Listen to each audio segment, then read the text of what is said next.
So hi guys, welcome back to ICC Women's T20 World Cup of 2026. It's the last group stage match in the ICC. Women have all but sealed their spot in the semi-final because South Africa's net run rate is still South Africa have still not overtaken India in the net run rate.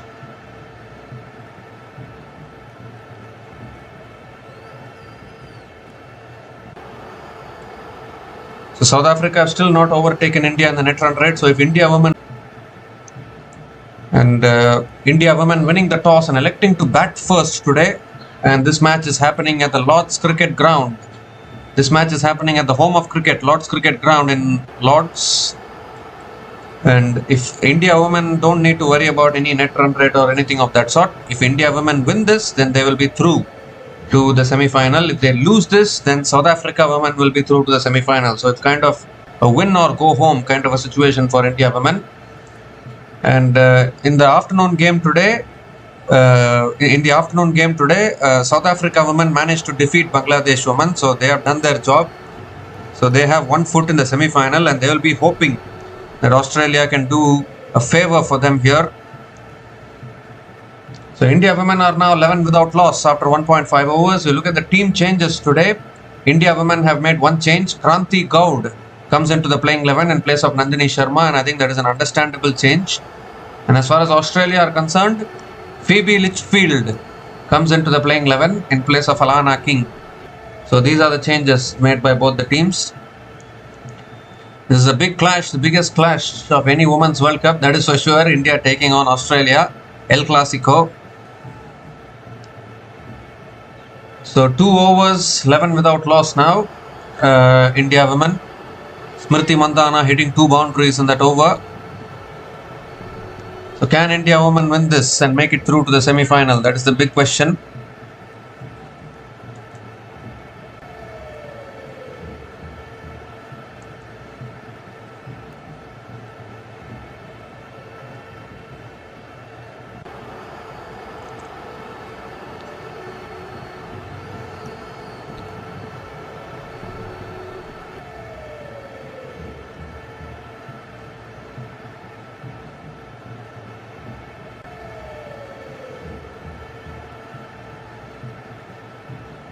So Lucy Hamilton now continuing into her second over. Shafali Verma drives it in the air towards deep extra covers and picks up another single to start the over.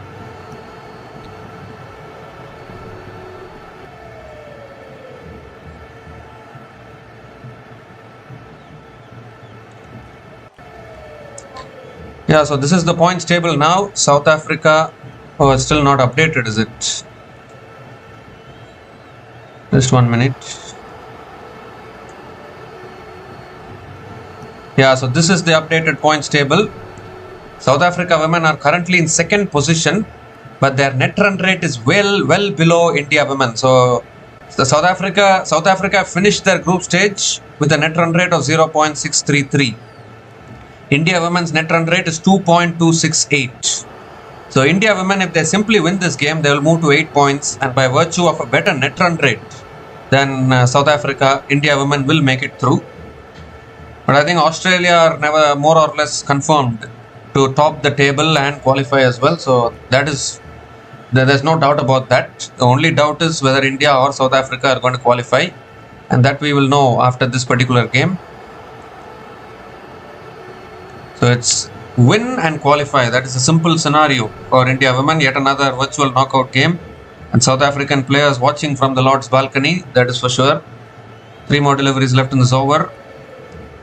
Shot this time pulled away by Smriti Mandhana out towards deep mid wicket for 4. Smriti Mandhana looking in really good touch here. 2 shot on that occasion from Lucy Hamilton, and put away by Smriti Mandhana. Picks up her 3rd boundary in this innings.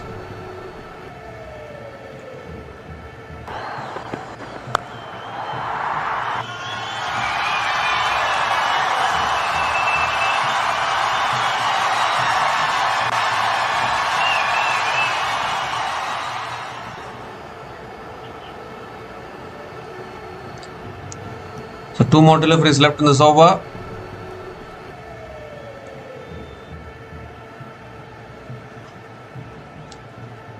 The This time it's driven again towards covers and another dot ball from Lucy Hamilton. Current run rate 5.65. We saw in the previous game as well how tough it is to chase. Chasing a target of 118. South Africa women took it till the last over to successfully chase it down. So that clearly shows how tough it is to chase down totals. Last ball of the over. Ooh, beats the outside edge again. Smriti Mandhana going for the drive. Unable to make connection. The 5 runs came from that over from Lucy Hamilton, and India women are 16 without loss after 3 overs.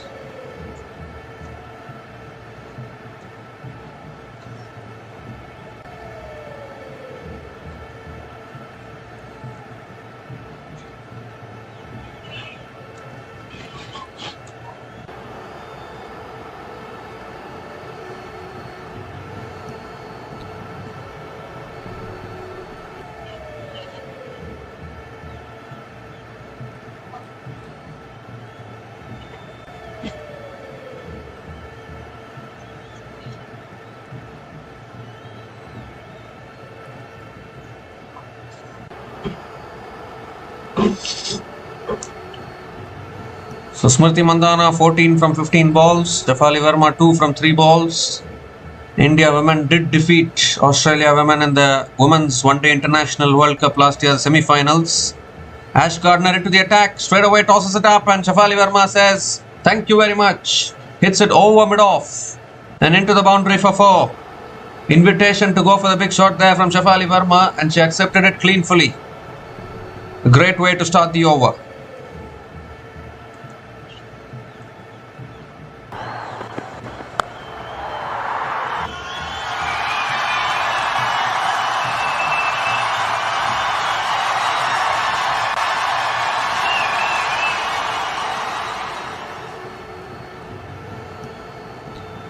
This time again, Jafali Verma drives it down the ground to long on and picks up another single.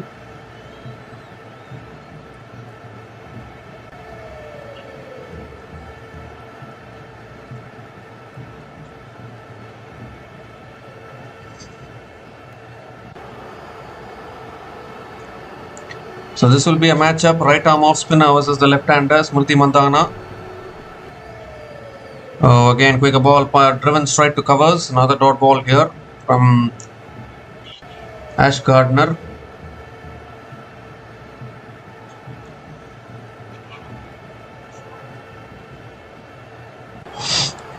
This time takes it on the full, drives it down the ground to long off, and Mandhana picks up another single.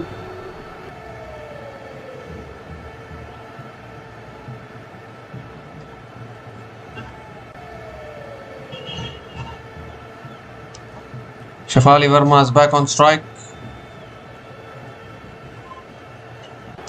Tossed up again, and Jafali Verma goes over the top all the way for 6. What a shot that is! That is a terrific shot from Jafali Verma.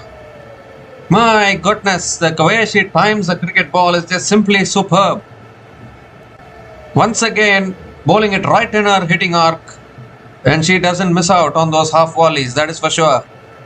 First 6 of this innings for India women comes on the bat of Jafali Verma.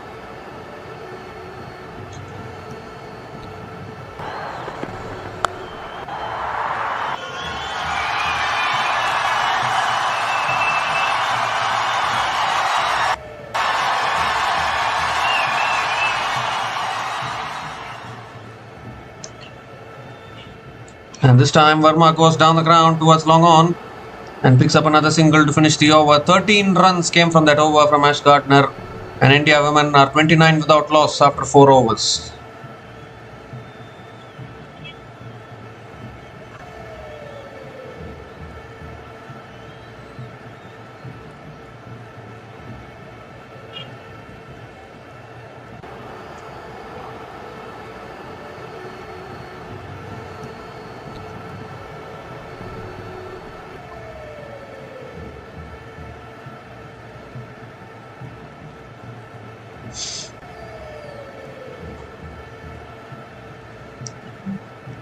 So Elise Perry is the new bowler into the attack. Bowling change for Australia.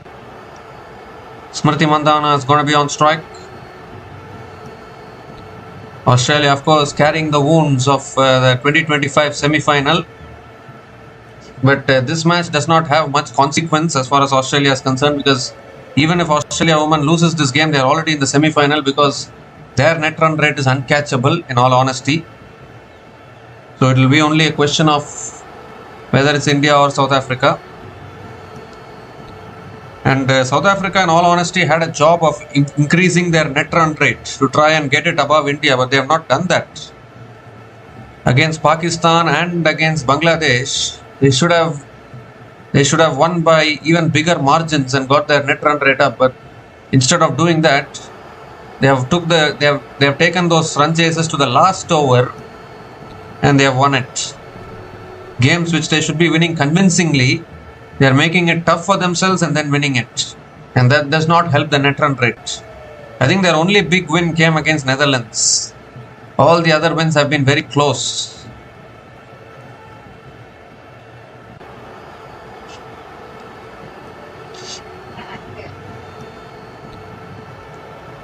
Shafali Verma is back on strike.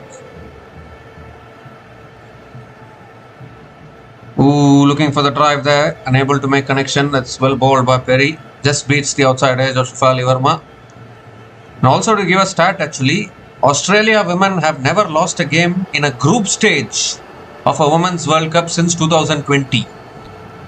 Since 2020, in the group stage.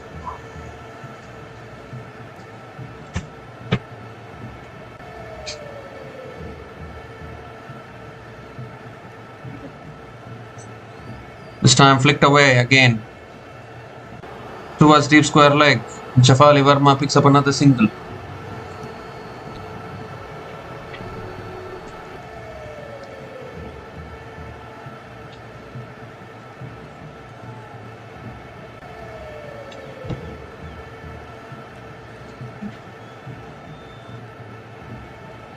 So 3 more deliveries left in the over. Smriti Mandhana is back on strike.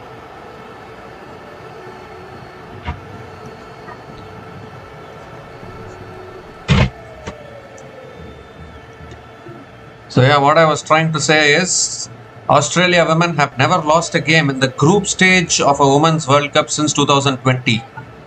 The last 2 World Cups they lost, but they went into the semi-finals unbeaten and lost in the semi-finals on the last 2 occasions. In the group stage, the last time they lost was in 2020 against India women. They lost in the group stage. Ever since then, it has been clean slate for Australia women in every World Cup, 50-over World Cup, T20 World Cup, the group stage of a World Cup, they have always won. That's pulled away again by Smriti Mandhana, out towards deep square leg for 4. 2 shot on that occasion from Elise Perry. She's very good with the pull shot. Smriti Mandhana picks up yet another boundary. And India women starting really well here, electing to bat first.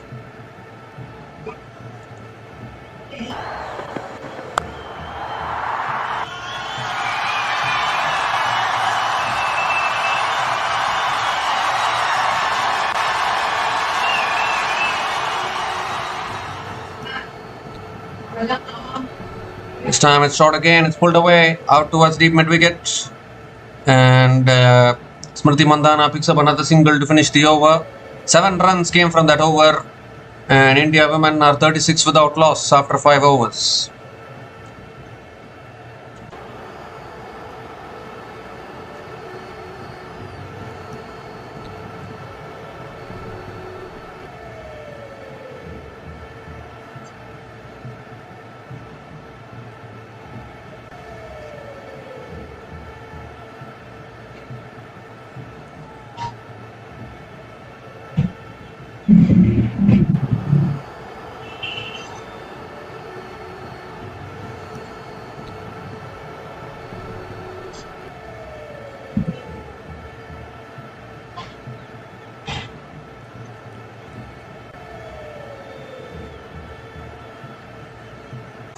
Is back into the attack, into her second over, around the wicket. Mandhana again pulls it away towards deep mid wicket and picks up another single to start the over.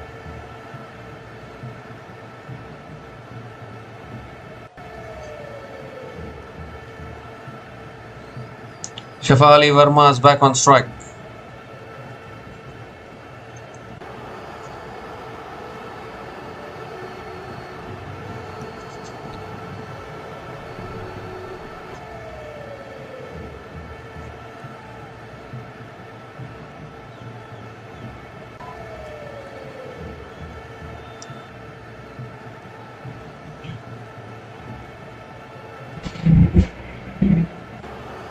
Second ball of the over coming up from Kim Garth. This time driven again straight to the fielder at mid-off, and another dot ball from Kim Garth. Playing with good intent here is Shafa. These two openers are playing with good intent, in all honesty.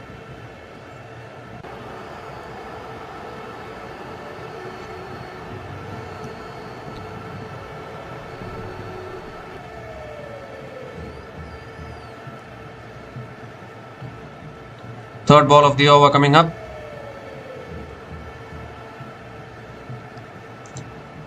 Oh, that's guided past third man, and that'll run away for four. Very delicately played by Shafali Verma. A delicate touch past that fielder at short third man, and picks up yet another boundary. And India are racing along here in the power play here in Lords. Really good start. They look determined today. They look determined to defeat Australia and make it through to the semi-final, you would think.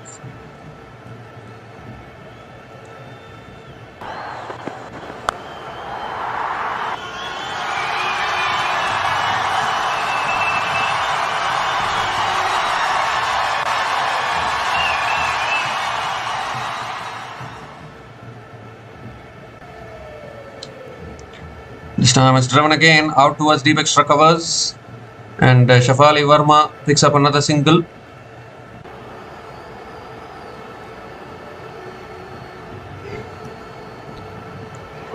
Smriti Mandhana is back on strike.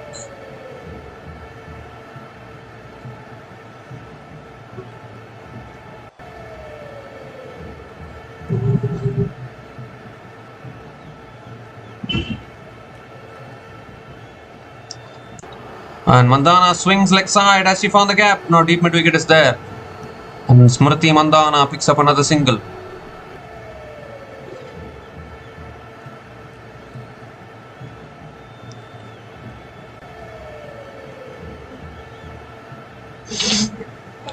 So 7 runs have come from this over. Still 1 ball left.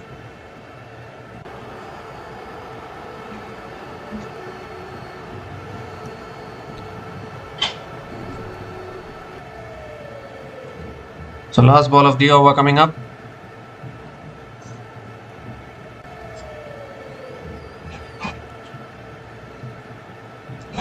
Last ball of the over. This time again flicked away down to mid-on. It's a dot ball to finish the over. 7 runs came from that over from Kim Garth, and India women are 43 without loss after 6 overs after the power play.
So India women are 43 without loss after 6 overs after the power play, and it's also the time for the drinks break.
So we come to the end of the drinks break. Georgia Wareham is a new bowler into the attack. Straight away with on offer and cut away beautifully by Smriti Mandhana.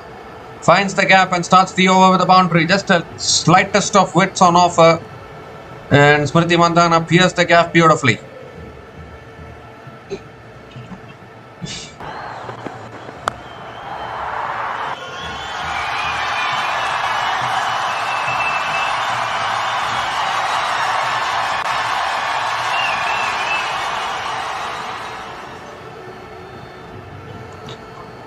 This time it's a high full toss and Smriti Mandhana swings it away leg side towards deep square leg and picks up another single. High full toss there from Georgia Wareham.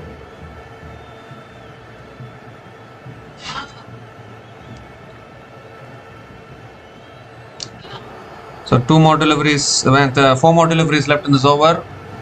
4 more deliveries left in this over. Shafali Verma is back on strike.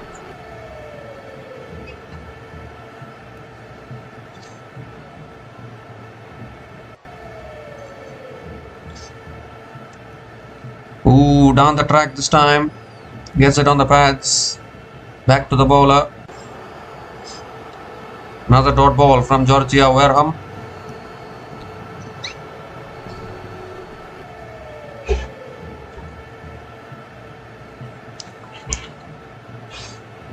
This time flicked away again. Straight to mid-wicket. And another dot ball from Wareham. 5 runs have come from this over. Still 2 balls left.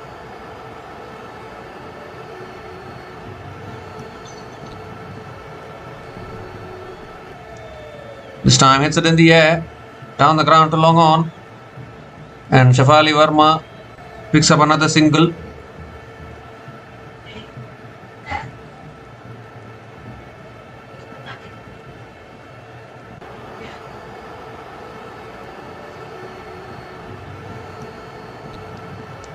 Last ball of the over.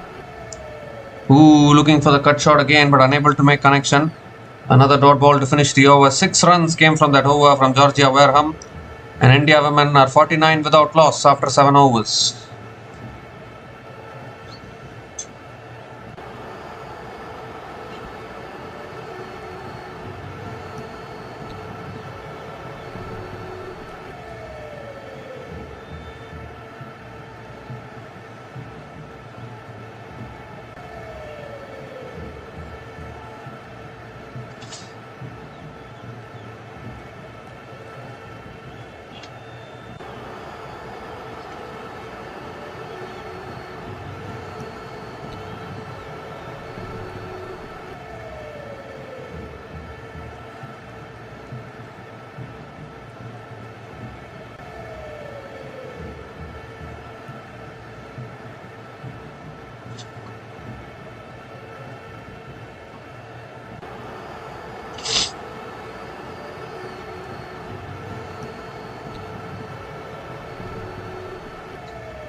So Annabel Sutherland is a new bowler into the attack for Australia women. There's a bowling change here.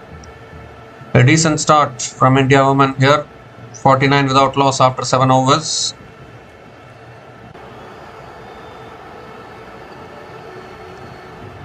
Ooh, that's a wide down the leg side.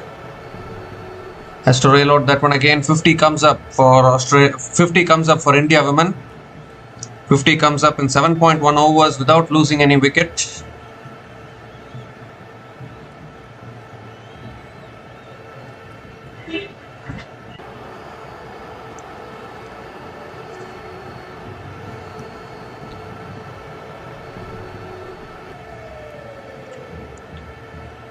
This time guided again towards the keeper and another dot ball.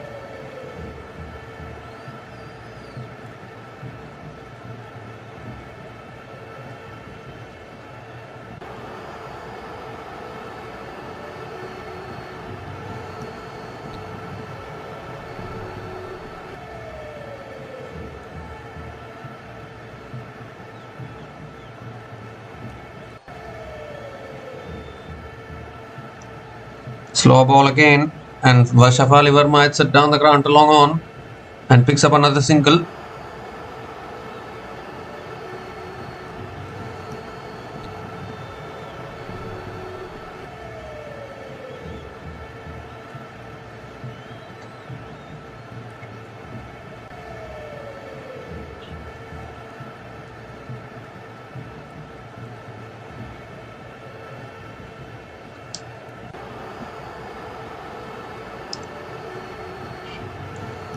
So Smriti Mandhana is back on strike. Opening partnership 51 from 44 balls, going along really nicely.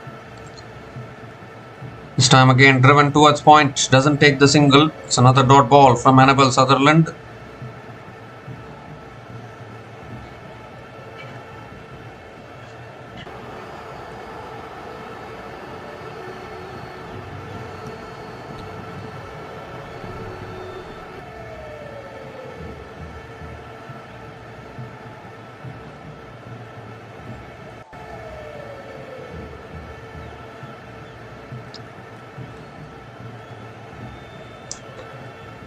This time again flicked away by Smriti Mandhana out towards deep mid wicket and picks up another single.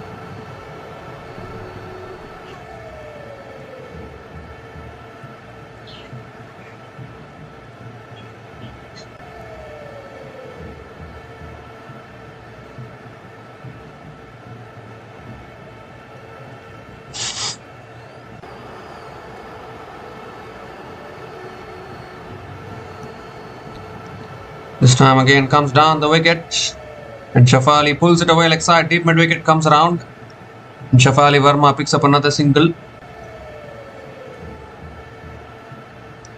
4 runs have come from this over, still 1 ball left.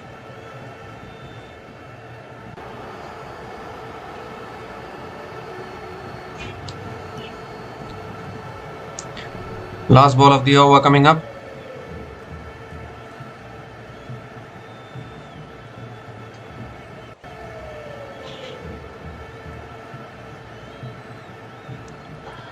And again picks up another single to finish the over. 5 runs came from that over from Annabel Sutherland.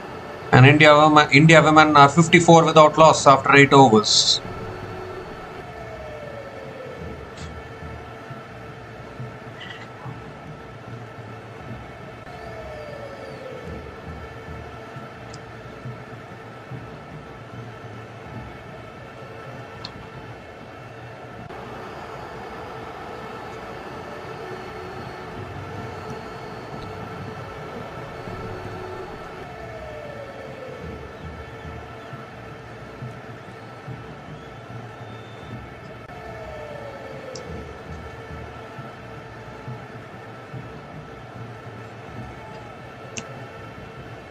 So India women 54 without loss after 8 overs. Got off to a good start. They haven't lost any wickets, and I think that is a big positive for them. It's a tough pitch to bat on. We saw in the earlier game as well. 118 was a tough target to chase down for South Africa. Ash Gardner going to come around the wicket to Smriti Mandhana. And Mandhana again down the wicket in the air. It's in the gap. But long off comes around as well. And Smriti Mandhana picks up another single to start the over.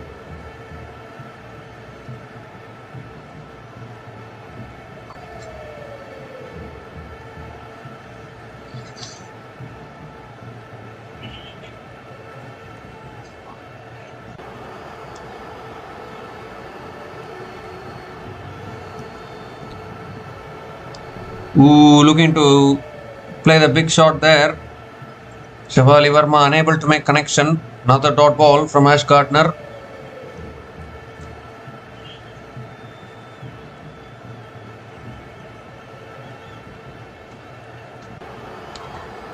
This time driven. Oh, good fielding at covers.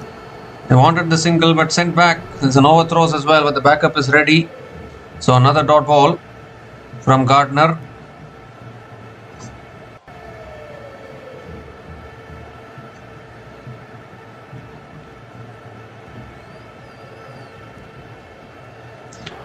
Well, the slog sweep is out and that's gone miles back. Oh, Shafali Verma, what a shot that is.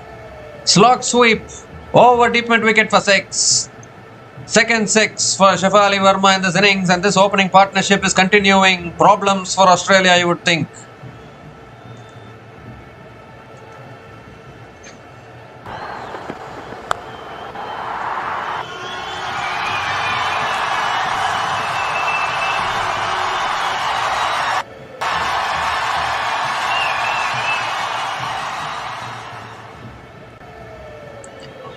This time it's a full toss Shafali Verma finds the gap. Through the covers for 4. 6 and a 4 from Shafali Verma. And Australia feeling the pressure here. Shafali Verma counter-attacking at its best. And this partnership, opening partnership, continues to grow for India women.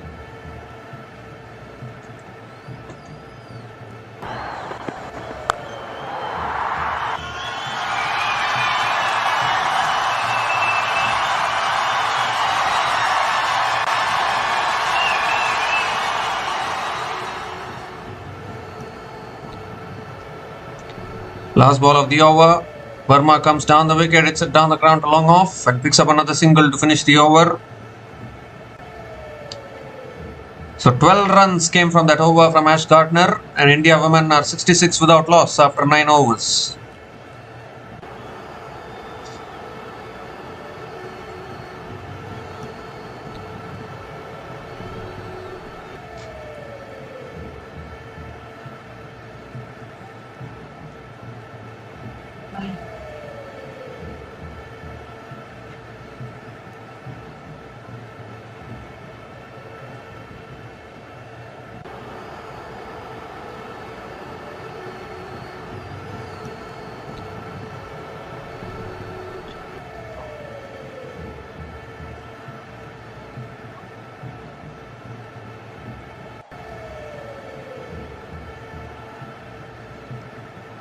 So Sophie Molyneux is the new bowler into the attack now. Captain bringing herself into the attack for Australia.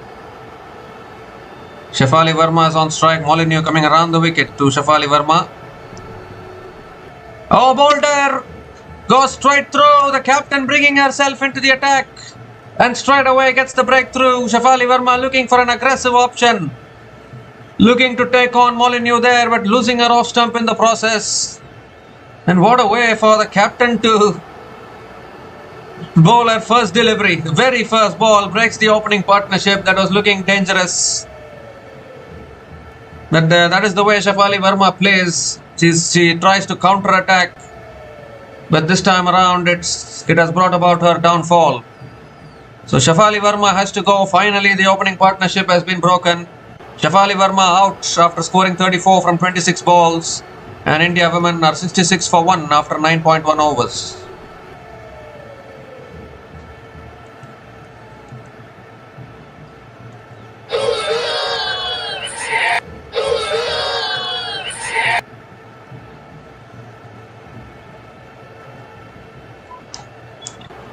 So Sophie Molyneux striking at the very first ball of her spell. Captain leading from the front. But it was a good opening partnership for India. Jemima Rodriguez is the new batter to the crease, coming in at number 3.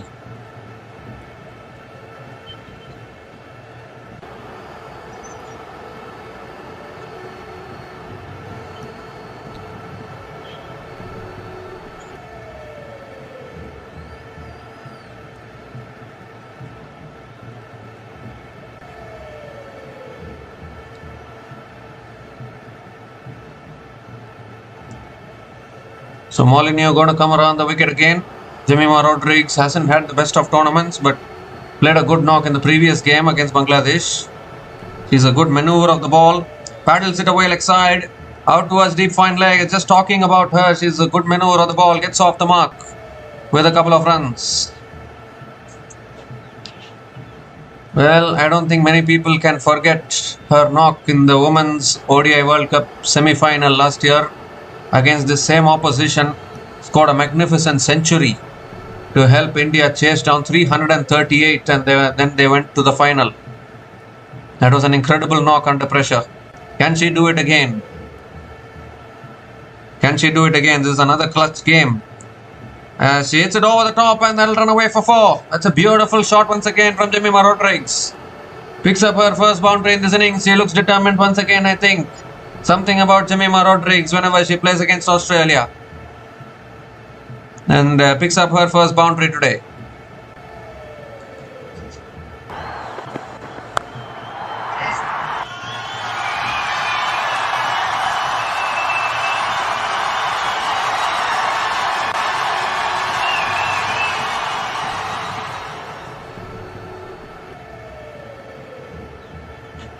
time defended again towards covers, and Jemima Rodriguez picks up another single.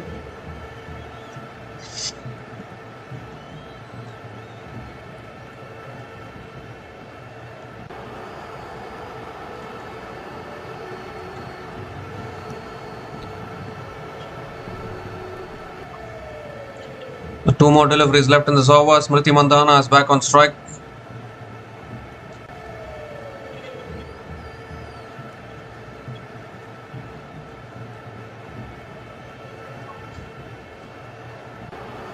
Molineux coming around the wicket.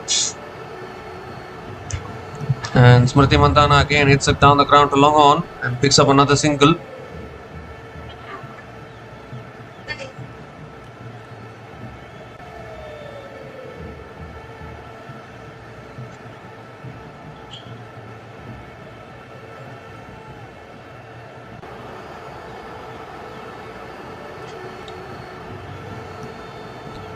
So last ball of the over coming up.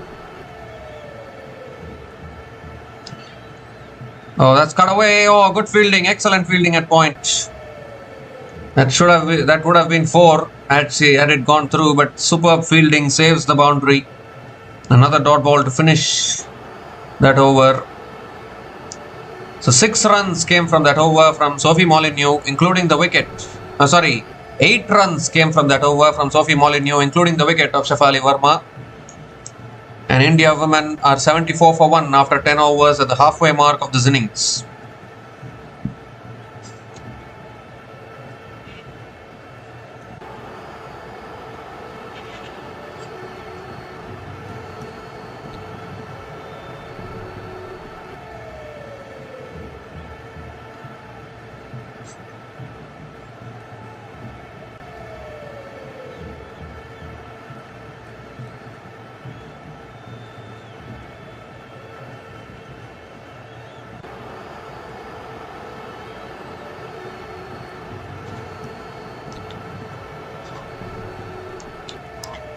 So Annabel Sutherland back into the attack straight away. Smriti Mandhana looking to play across the line. A huge appeal for LBW there, and the umpire says not out.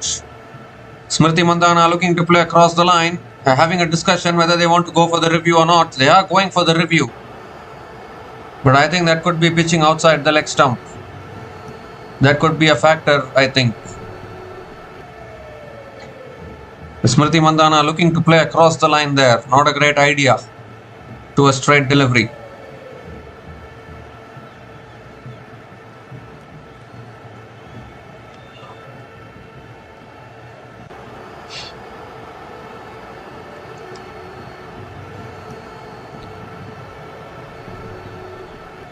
So doesn't appear to be any bat involved, but I think either that could be pitching outside leg or it could be umpire's call. Either of the two could be a factor. It's pitching outside leg, I told you. So it's going to remain not out. So Australia lose their review as well in the process. Not out it will be. Smriti Mandhana survives. And that's the thing, isn't it? With the angle in which the bowler is bowling, you could easily figure out whether the ball is pitching in line or pitching outside leg. Small margins, it takes the LBW out of the equation.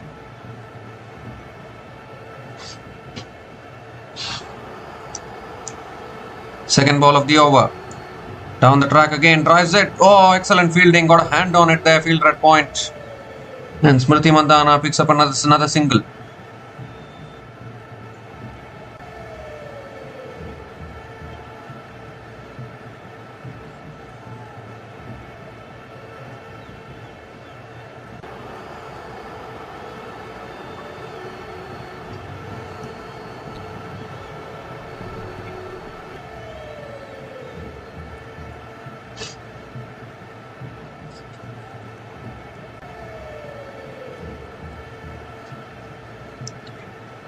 Wide down the leg side from Annabel Sutherland.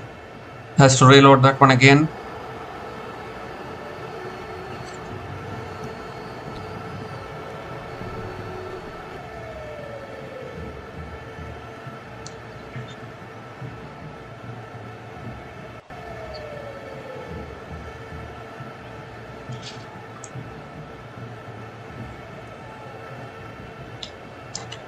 This time it's back of the length again, flicked away by Jemima Rodriguez towards deep square leg and picks up another single.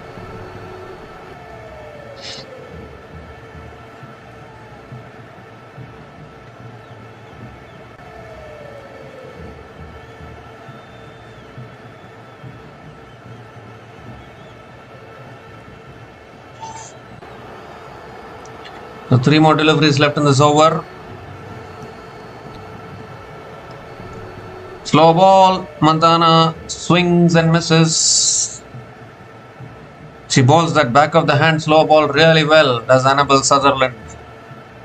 And it's another dot ball.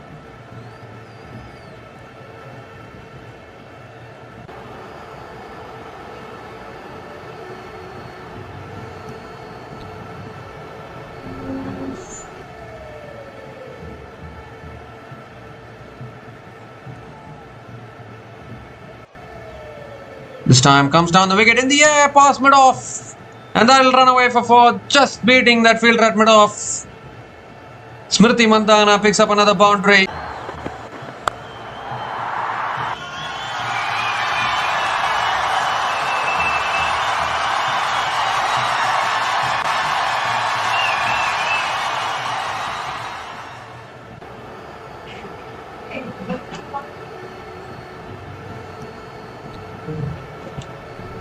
So 1 more delivery left in this over. 7 runs have come from this over so far.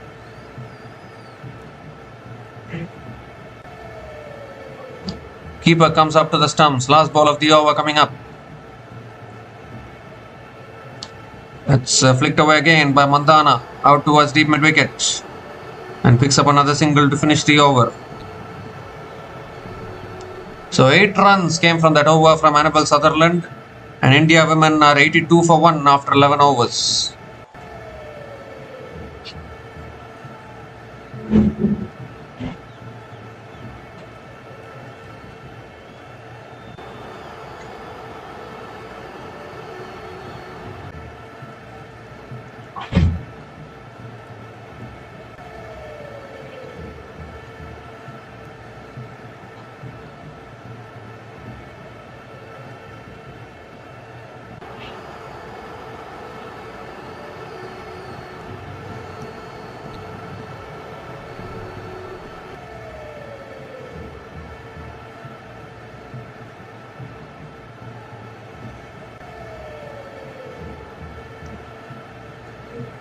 So Georgia Wareham is continuing into her second over. Smriti Mandhana will fancy a bit of spin. That is for sure.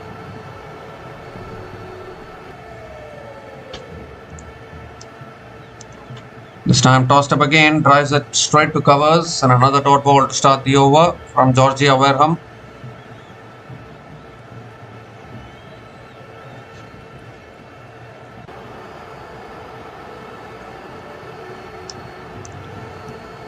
Goes for the cut shot, it's an outside edge towards short third man and Smriti Mandhana picks up another single.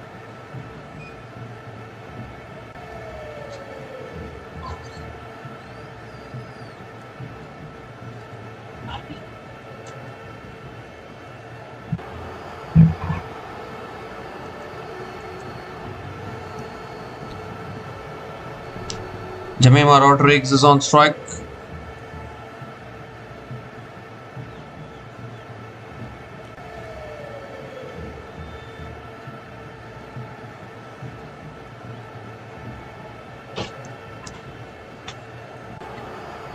Third ball of the over.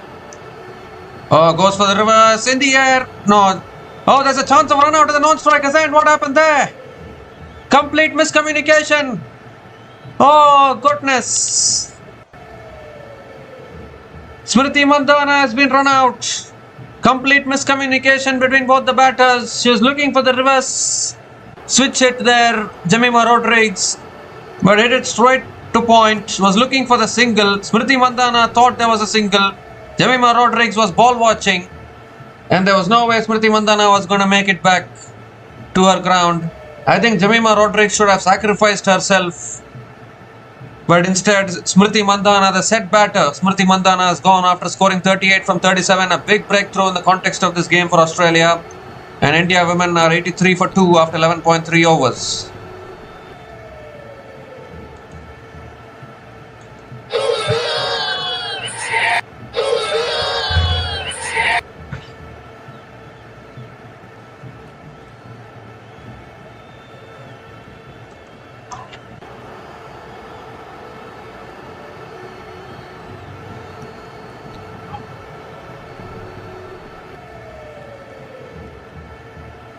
If South Africa need to make any changes to go to the semi-final, I think they should bring in Kaila Raneke in place of Dane Van Niekerk. I think that is one change they need to do. Otherwise, I think the rest of the team is actually good only. It is just that the top order is not contributing for South Africa. They are complicating every single game. Games which they should be winning easily, they are complicating it, taking it to the last over and winning. That is not a good sign, because now when you go to the semi-final against top teams like Australia and England, if you are not able to play your best game, then you can't win. So if you are struggling to win against Pakistan and Bangladesh, you won against them, but you won it in the last over. You complicated matters. That you should not be winning like that. You should be able to outplay oppositions. You need to be able to win convincingly. And unfortunately, South Africa have not been able to do that in this tournament till now. But they are hoping for Australia to do them a favor here. If they get into semi-final, then you never know. Anything can happen. Harmanpreet Kaur is the new batter to the crease, coming in at number 4. 2 runs have come from this over so far. But Jemimah Rodrigues, I think, should have sacrificed her wicket instead of allowing Smriti Mandhana to get run out, because Smriti Mandhana is the set batter. So she could have taken India women to a good total. If Jemimah Rodrigues gets out, it's not going to be a loss, because Jemimah Rodrigues is not a T20 batter anyway. She's not a power hitter. As Harmanpreet Kaur again hits it down the ground to long on and gets off the mark with a single to finish the over. So an excellent over from Georgia Wareham. 3 runs came from that over, including the run out of Smriti Mandhana. And India women are 85 for 2 after 12 overs.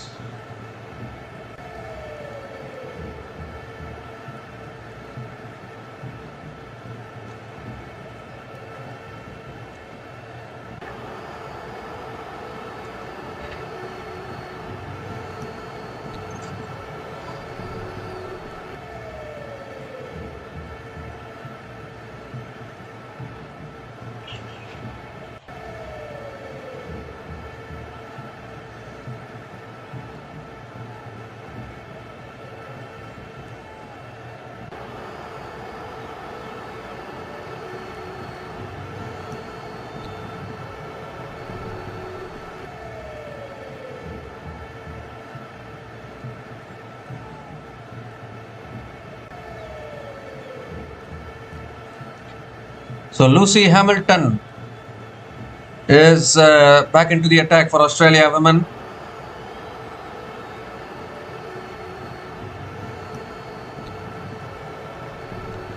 Harmanpreet Kaur is on strike, and that's driven away by Harmanpreet Kaur out towards deep extra covers, and picks up another single to start the over.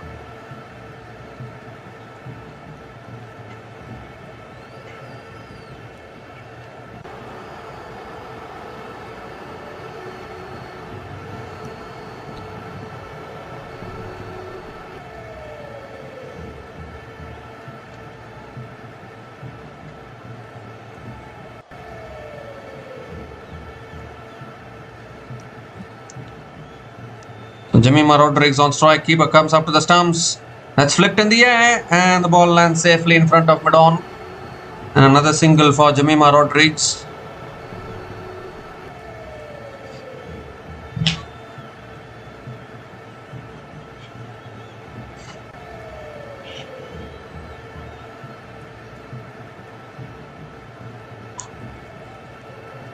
Harmanpreet Kaur is back on strike. Short and wide, goes for the cut shot, unable to make connection. It's another dot ball from Lucy Hamilton. So Australia slowly looking to bring themselves back into this game, you would think.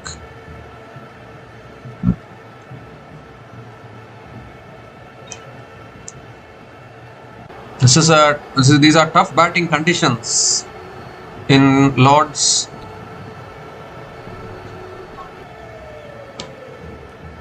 And that's cut away again. It's over the top. That'll run away for 4. Found the gap beautifully there. Harmanpreet Kaur. Once again width on offer, but this time she made contact. She was able to put back the ball. And Harmanpreet Kaur picks up her first boundary of the day.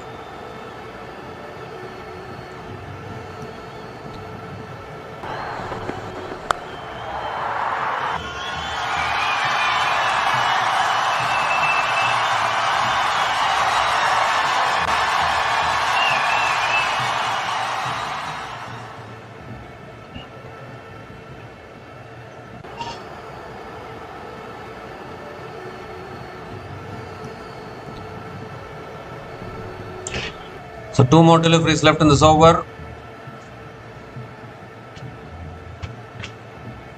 Lucy Hamilton coming around the wicket.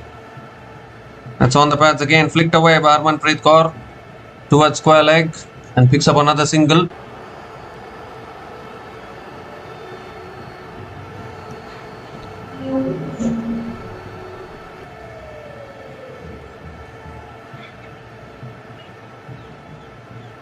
Jemima Rodriguez is back on strike.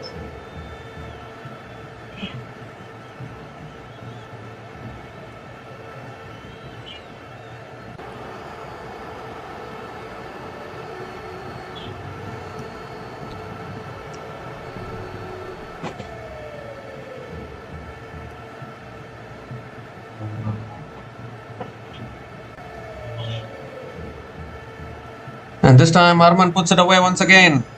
And will that run away for 4? No, it won't. Good fielding. Good fielding in the deep. And another couple of runs to finish that over.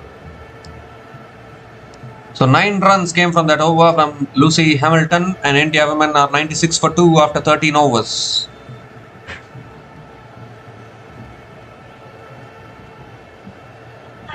$94 for 2 after 13 overs. 7 more overs left in this innings.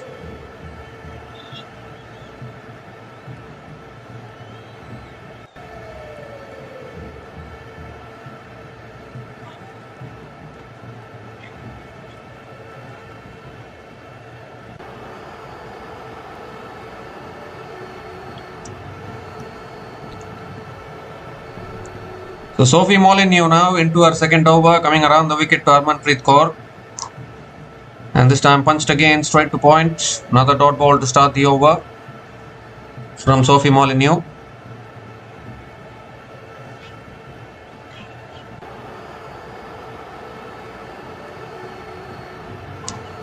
Second ball of the over coming up. This time goes straight down the ground towards long on. And Harmanpreet Kaur will pick up another couple of runs.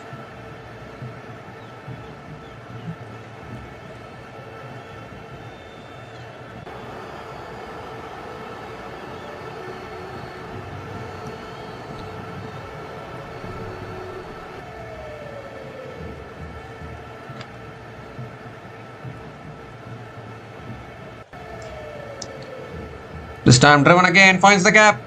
And that'll run away for 4. Found the gap beautifully there.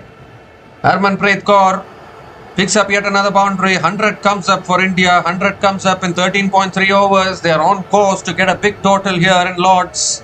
Game on, ladies and gentlemen.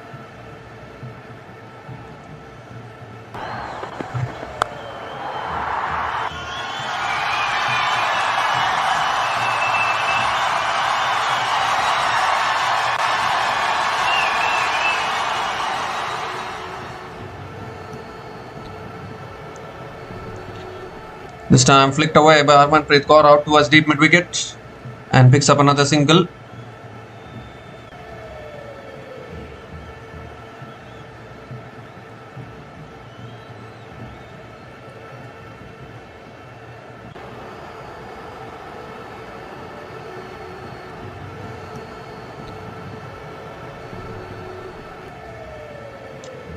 This time again flicked away. by Jemima Rodriguez, picks up another single.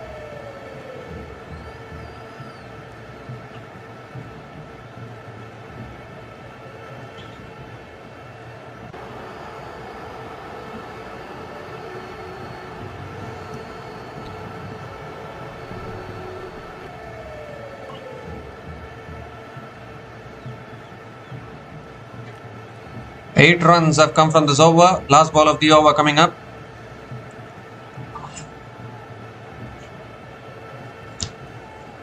This time again punched straight to covers and another dot ball to finish the over. 8 runs came from that over from Sophie Molyneux, and India women are 102 for 2 after 14 overs.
So India women are 102 for 2 after 14 overs, and it's also the time for the drinks break.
So we come to the end of the drinks break. It's a slow ball, and Jemima Rodriguez drives it down the ground to long off and picks up another couple of runs to start the over. Annabel Sutherland again back into the attack into her third over.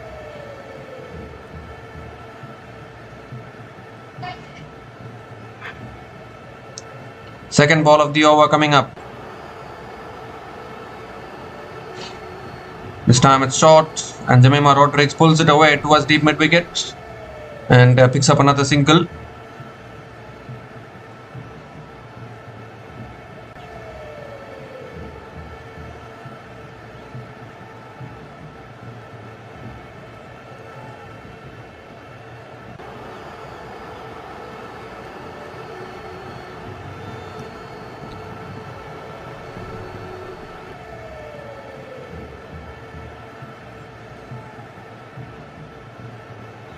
This time punched in the gap, beautiful placement, beautiful timing, and that races away for 4. Typical Harmanpreet Kaur timing and placement. And Picks up her third boundary in this innings. India women are seriously putting on a show here at the home of cricket in Lords.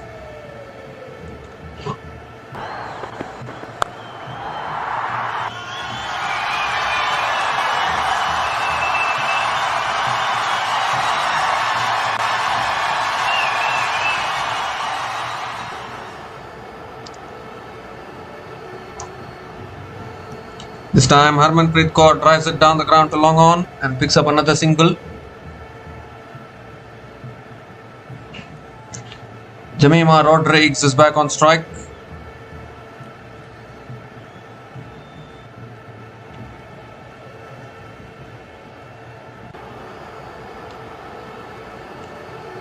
Still 5 overs left in this innings. If they get to 170, 180, it will be a competitive total, you would think, because very difficult to chase down totals at Lords. The ground dimensions and everything favor the bowlers at Lords, and that is why I think it was an important toss to win for India and try and put runs on the board, because 170, 180, I'm pretty sure that it will be competitive.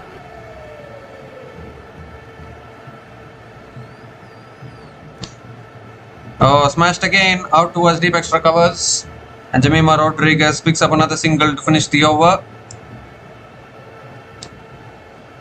So 9 runs came from that over from Annabel Sutherland, and India women are 111 for 2 after 15 overs.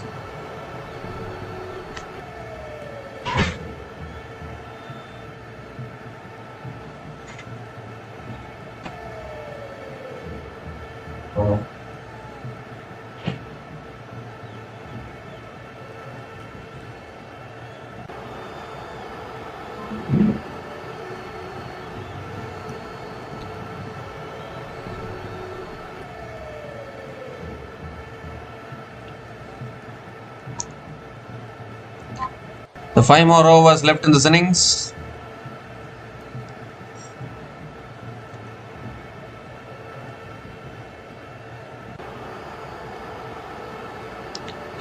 And Georgia Wareham back into the attack. It was tossed up and Jemimah Rodrigues drives it towards covers and picks up another single to start the over.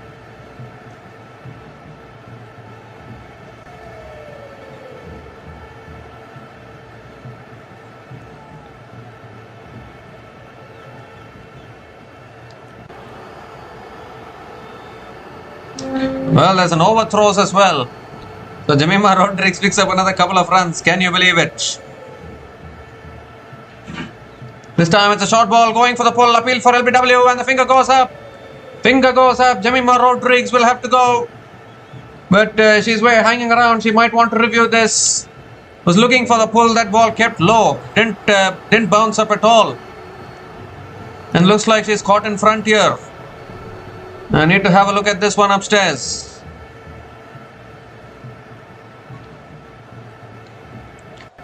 Was looking for the pull there. Could that be missing the stumps? That is a big question, but it kept low. Jemimah was looking to pull it away. Not a bad shot to attempt.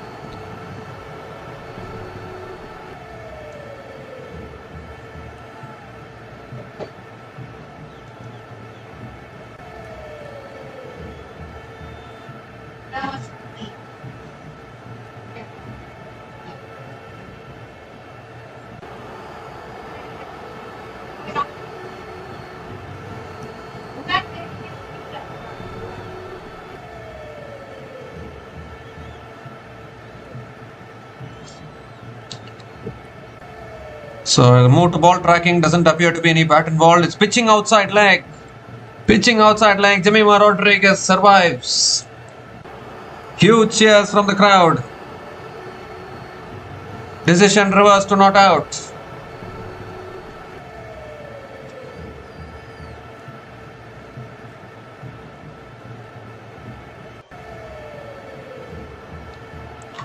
Four more deliveries left in this over. Jemimah still there. That is the big thing. Third ball of the over coming up. Oh, going for the drive again. Mooney didn't take the bails off. Ball pitching and turning. I think this will encourage the Indian spinners when they come out to bowl in the second innings. That is for sure. And another dot ball from Georgia Wareham.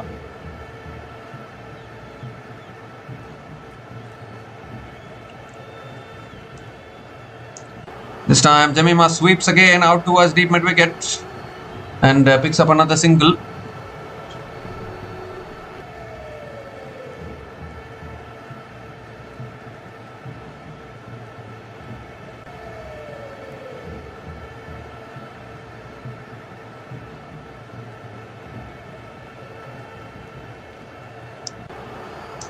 This time tossed up, Harman drives it through the covers and that races away for 4, no chance at deep extra covers. And another boundary here. Beautiful shot once again from Harmanpreet Kaur. Well, if we think that Jemimah Rodrigues only performs against Australia, Harmanpreet Kaur also has a separate innings love story against Australia, that is for sure. Picks up yet another boundary.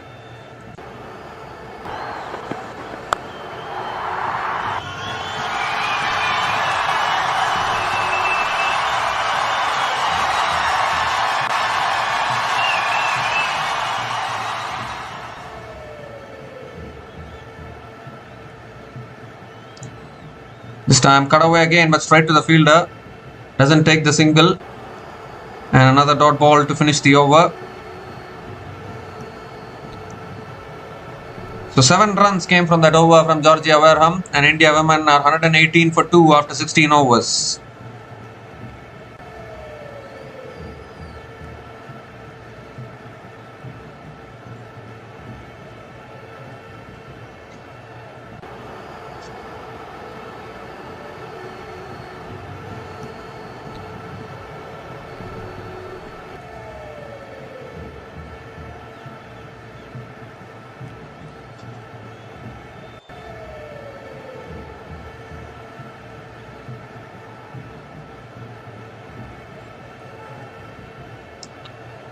So 4 more overs left in this innings now.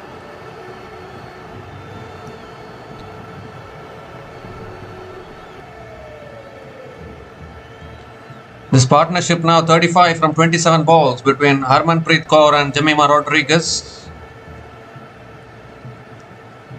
Annabel Sutherland back into the attack, into her 3rd over. Jemimah goes high up in the air.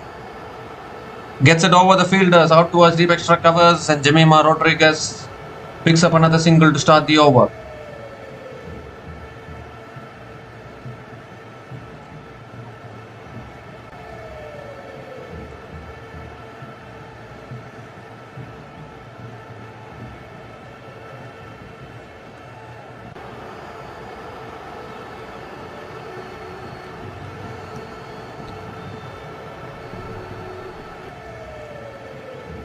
Harmanpreet Kaur is back on strike.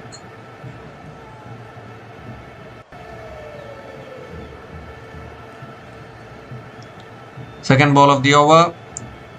This time again driven down the ground towards mid-off, and Harmanpreet Kaur picks up another single as well.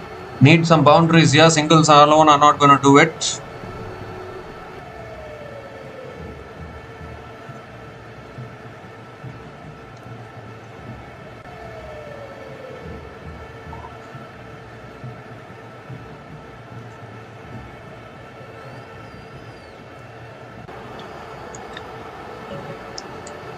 Three more deliveries left in this over. 4 more deliveries left in this over. Full toss, swung away again by Jemimah Rodrigues, out towards deep mid wicket, and picks up another single. Need some boundaries because we are coming into the slog overs now, so can't keep taking the singles. Yeah, exactly. India women need 165 plus. That's why I said 170 to 180 is a winning score at this venue. You need to get 175 to 180. At least another 40 more runs or 50 more runs will do nicely. Harmanpreet Kaur. Oh, edged. Past third man. That'll run away for 4. That'll help. That will surely help. Valuable boundary at this stage for India women. Harmanpreet Kaur delivering in the most important game for India. It's flown off the outside edge to the boundary. Her 5th boundary in this innings. Captain leading from the front for India women.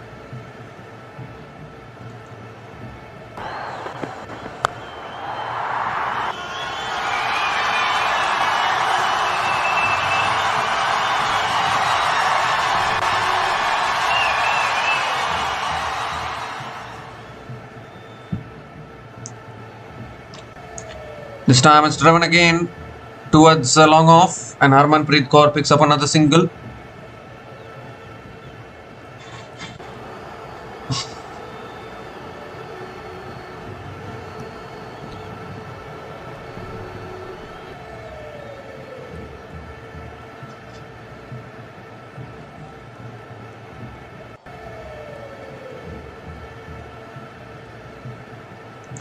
Last ball of the over.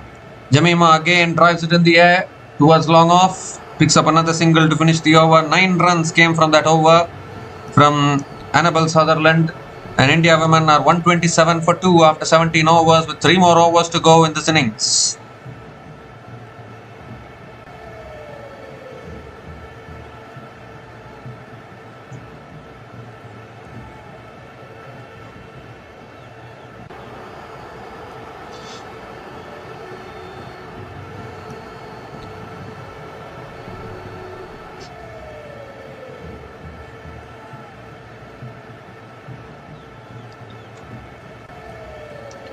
So 3 more overs left in this innings now.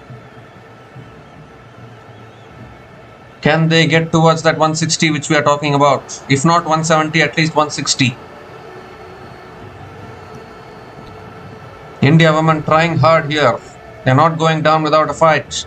They know that a win will book their place in the semi-finals because of superior net run rate compared to South Africa.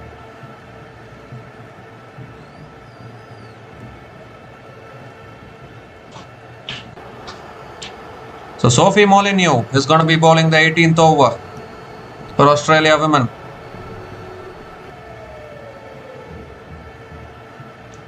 Jemima Rodriguez on strike. Goes for a sweep. It's in the air. 1 bounce to deep square leg. Picks up another single to start the over. Just taking the singles at the moment now.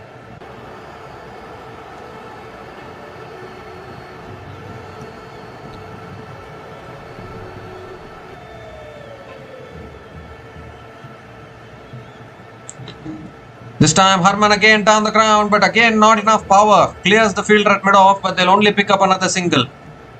They need boundaries at this stage. Singles alone is not enough. Once again, lack of power in the shots, you would think. Back-to-back singles to start this over.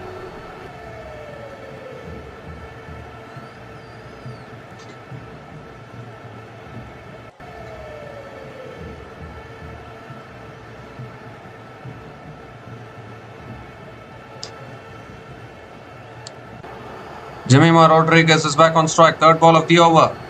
Goes again in the air. Again towards the fielder. Just a single. 3 singles in this over.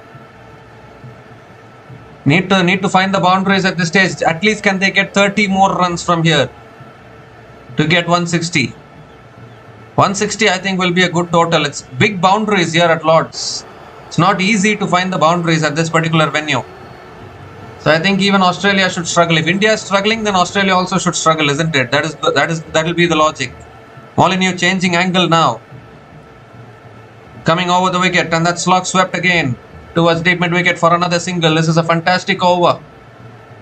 Just 4 runs coming from this over so far. Still 2 balls left.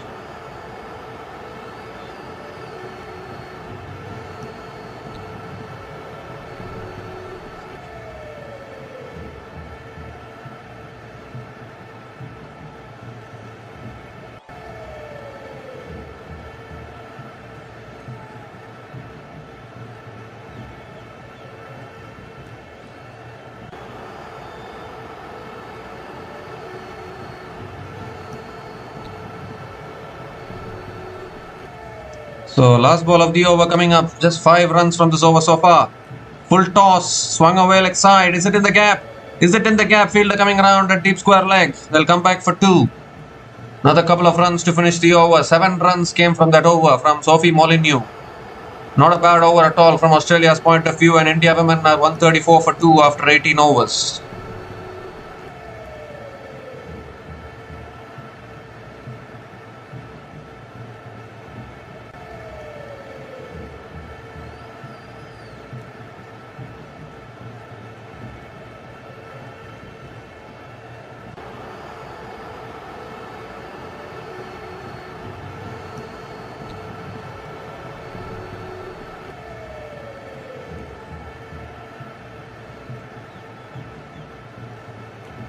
So 2 more overs left in this innings.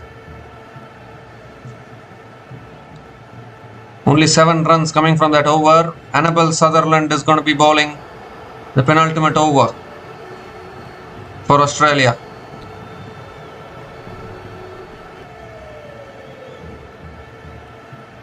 And again another single for Jemimah Rodriguez to start the over. In fact, the 50 partnership has come up. Partnership of 52 from 40 balls between Harmanpreet Kaur and Jemimah Rodriguez. But they need boundaries at this stage. Singles alone is not going to help. Boundaries are so important. Harmanpreet Kaur is back on strike.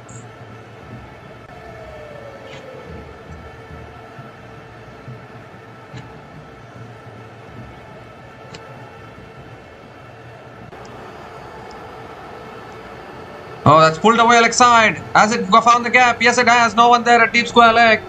And a very, very important boundary from Harmanpreet Kaur. We said boundaries are important. And once again, the captain delivers. Score now 139 with still 10 balls left in this innings.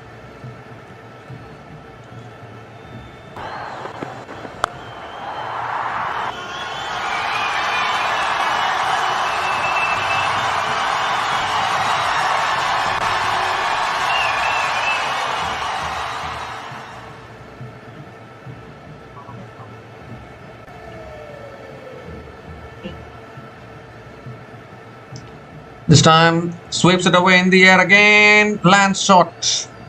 Lands just short of the fielder at deep square leg, and Harmanpreet Kaur picks up another single. They've got their way to 140. Still 9 balls left in this innings.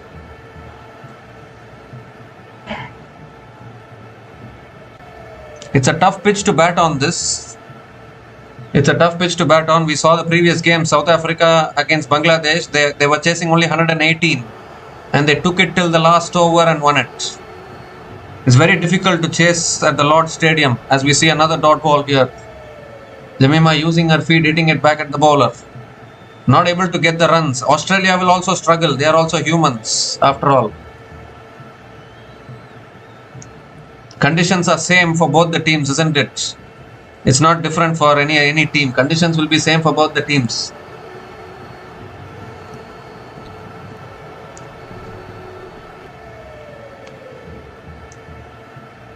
That's short and that's pulled away by Jemimah all the way for 6. What a timely 6 that is. She waited on the slow ball. I think she was expecting the slow ball from Annabel Sutherland, because Annabel Sutherland keeps on bowling that back of the hand slow ball. So maybe she becomes predictable. Was that a catching opportunity though? I think it's gone through the hands of that fielder there. A lapse in the field as well for Australia, but a much needed 6 that takes them closer to 150.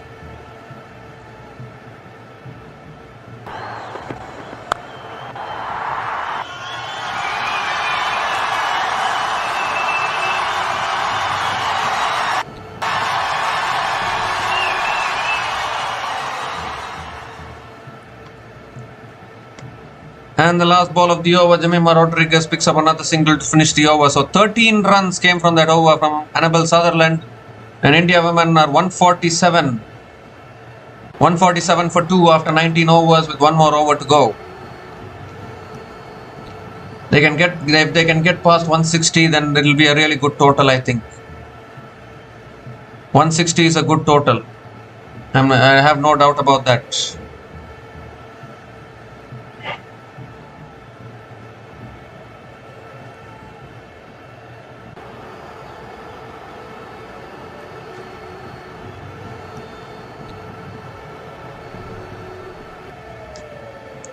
Last day of the group stage and the last game in the group stage of the Women's T20 World Cup of 2026.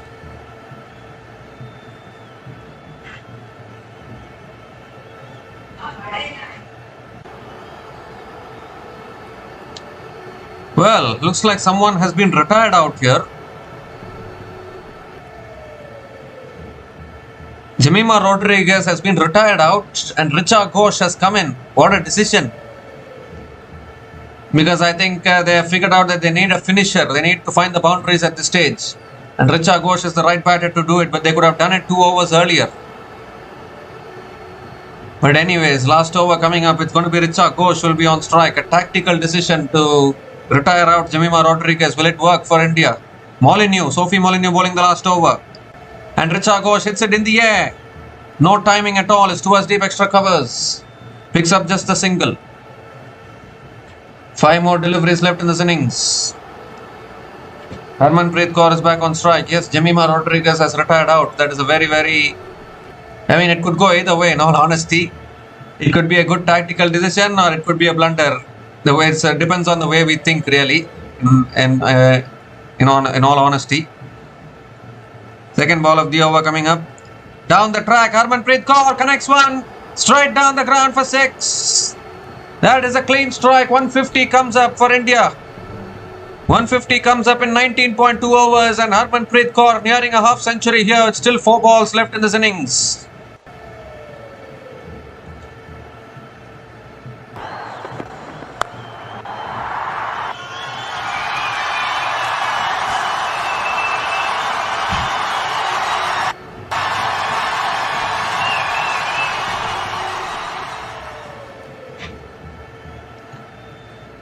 Well, the captain leading from the front. Sophie Molyneux changing her angle now over the wicket. But it doesn't matter. Again using the feet. Again down the ground for 6. This is magnificent hitting from the captain. Harmanpreet Kaur brings up her half century as well. 50 from 25 balls with 6 boundaries and 2 maximums at a strike rate of 200. Important game. Must-win game for qualifying for the semi-final. And it's none other than the captain who is leading from the front with the bat. And they've already got to 160 with still 3 balls left. Game on here at Lord's, that is for sure.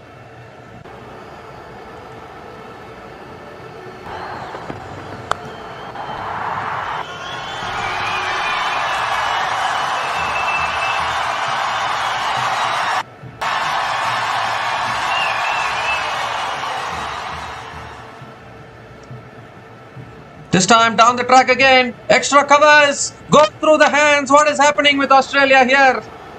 3 consecutive 6s from Harmanpreet Kaur. We were talking about 170, 180. They are just 1 more hit away from getting there. And another catch goes down at deep extra covers. Goodness gracious me. India women in control, you would think now.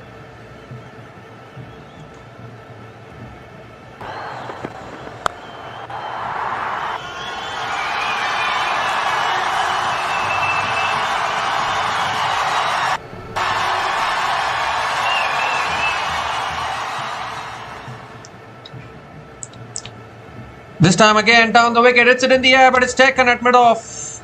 Hit it too flat on this occasion. And the catch is taken at mid-off, but nevertheless it's been a terrific innings. Terrific innings. Stand up and salute this knock from Harmanpreet Kaur whenever it is an important game, whenever it is a must-win game against the mighty Australians. She has delivered under pressure. This is looking like a good total as far as according to me, this is looking like a good total.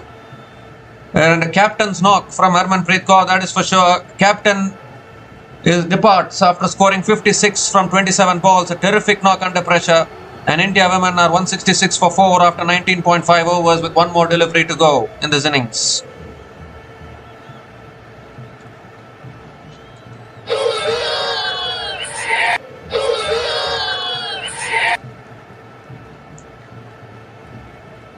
This looks like a good total actually.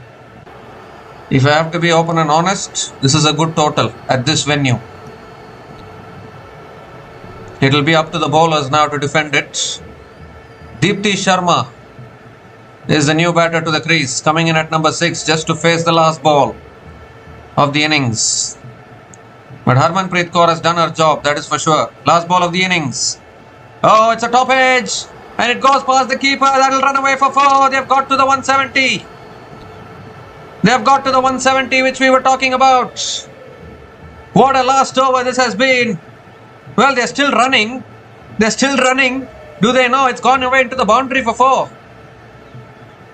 It's gone away into the boundary for 4, I think. But they're still running. Are they aware that it's a boundary? I think they are. I think they're going to have a look. The fielder made an effort there, but I think that went into the rope as far as I saw it.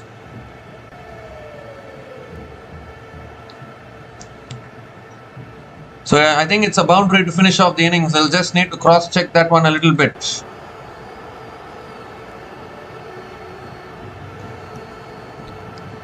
Yeah, it is a boundary to finish off the innings. What a finish. What a last over. 23 runs came from the last over from Sophie Molyneux, including the wicket of Harmanpreet Kaur.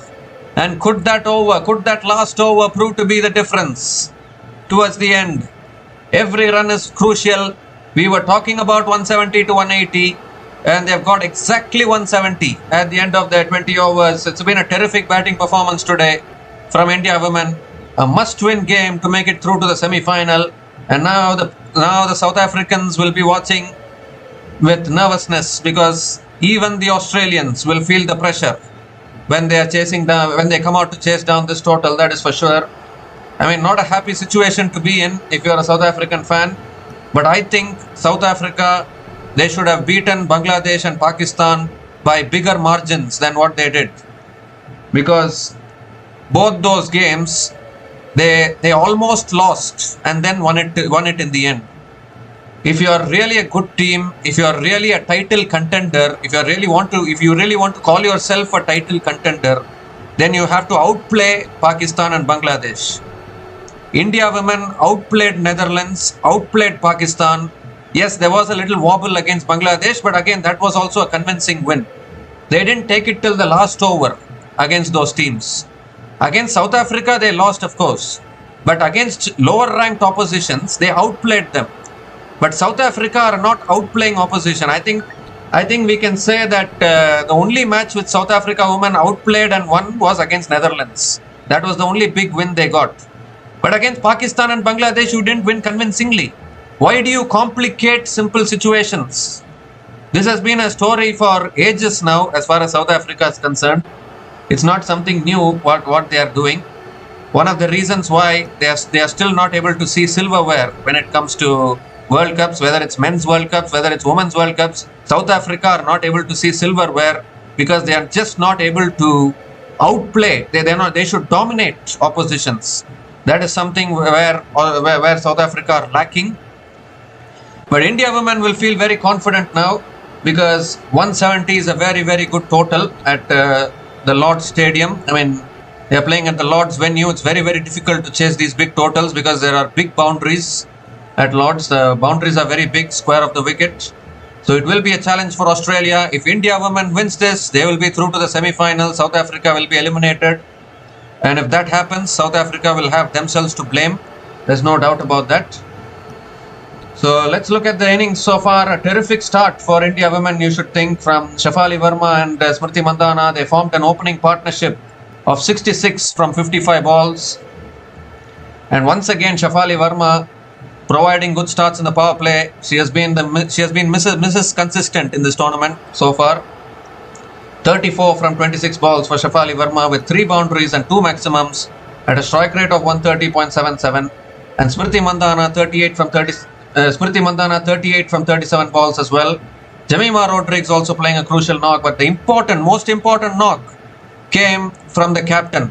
This is the reason why India women won the Women's ODI World Cup 2025. You need a captain that leads from the front. And Harmanpreet Kaur does that time and time and again. 56 from 27 balls with 6 boundaries and 3 maximums at a strike rate of 207.41. Taking India to 170 for 4 at the end of their 20 overs. And if you look at the Australian team, their bowling effort, Lucy Hamilton, none for 17 in her 3 overs. Kim Garth, none for 24 in her 3 overs. Ashley Gardner, none for 25 in her 2 overs. Elise Perry, none for 7 in her 1 over. Not much success for any of the bowlers, in all honesty, apart from Sophie Molyneux. Sophie Molyneux picked up 2 wickets, and then there were 2 runouts, if I'm not mistaken. No, I mean, Jemimah Rodrigues retired out. Retiring out is considered as a wicket fallen.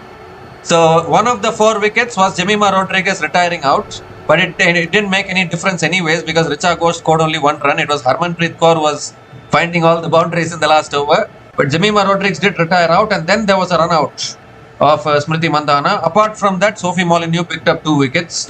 Only the captain of Australia taking wickets today. 2 for 46 in her 4 overs as well. So, the equation is pretty simple now. Australia women, when they come out to bat, will need 171 runs to win this match from their full quota of 20 overs to knock India out of this tournament and help South Africa women qualify. We'll be back again shortly to cover the run chase. Until then, please stay tuned.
So hi guys, welcome back to the run chase here. India women have started well. They picked up the early wicket of Georgia Hole, out for just 4, and now Phoebe Litchfield and Beth Mooney have come together at the crease. Australia women currently 15 for 1 after 1.4 overs.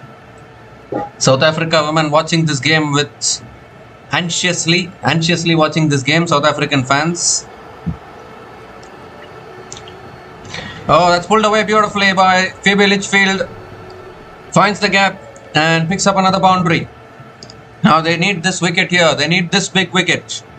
India need to get rid of Phoebe Litchfield as quick as possible because she's a very, very dynamic player. Picks up her first boundary in this innings.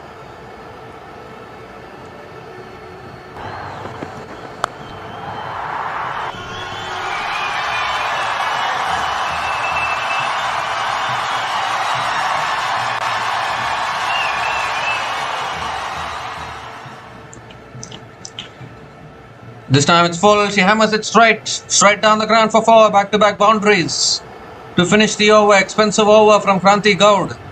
12 runs came from that over. Litchfield is up and running here, and Australia women are 23 for 1 after 2 overs.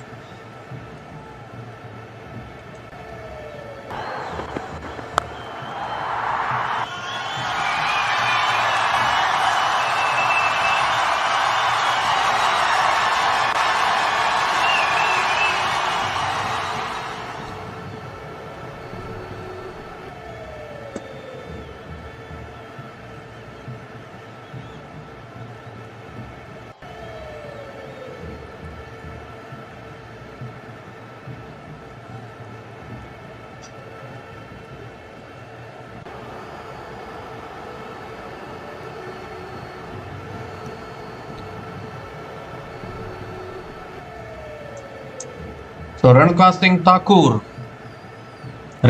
Thakur is going to continue into her second over. Beth Mooney is on strike. Keeper up to the stumps. Ooh, Mooney looking for the drive there. Unable to make connection. The ball swinging away from the left-hander. And another dot ball to start the over from Renuka Singh Thakur.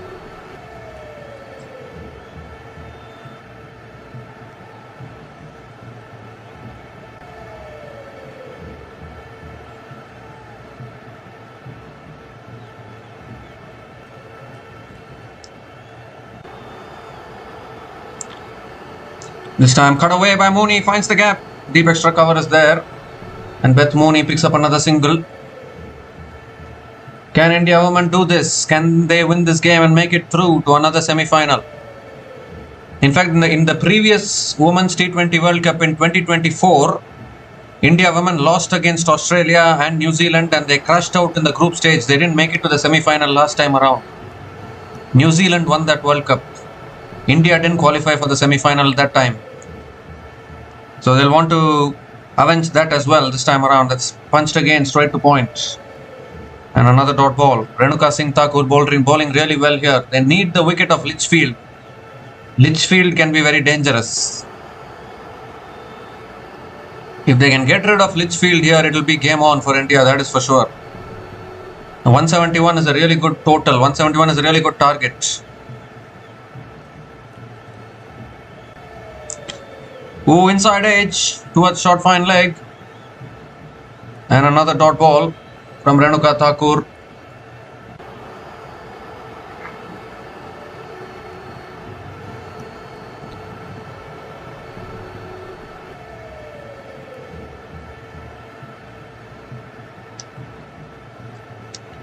Two more deliveries left in this over.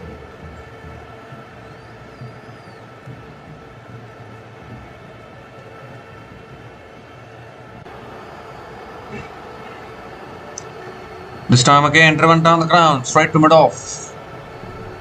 And another dot ball from Renuka Singh Thakur. Brilliant over this, just one run coming from this over. Can she finish it well? Can Renuka Singh Thakur finish this over well? That is the big question.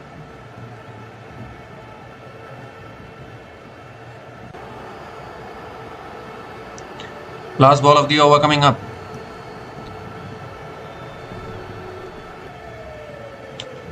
Goes for a paddle, but can't make contact. So it will be another dot ball to finish off the over. What an over from Renuka Singh Thakur. Just one run coming from that over.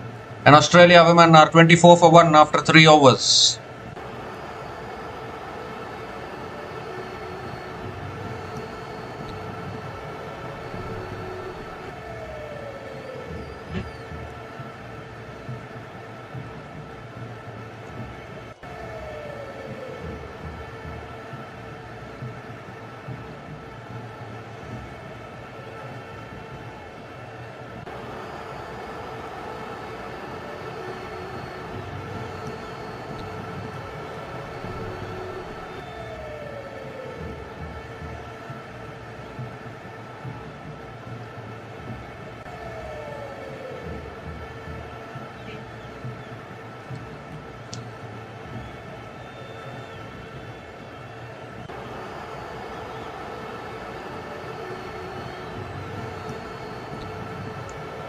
Okay, so there's an interesting bowling change here.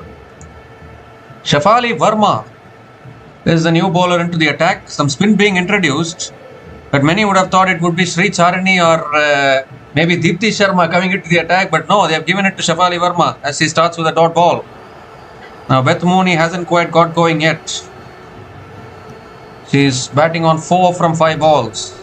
Hasn't quite got going at all, Beth Mooney. And Harmanpreet Kaur always does this. She always gives the ball to Shafali Verma to bowl in crucial stages of the game. As we see another dot ball, this is a brilliant start to the over here from Shafali Verma. Every time she has been called upon to bowl, she is delivering with the ball as well.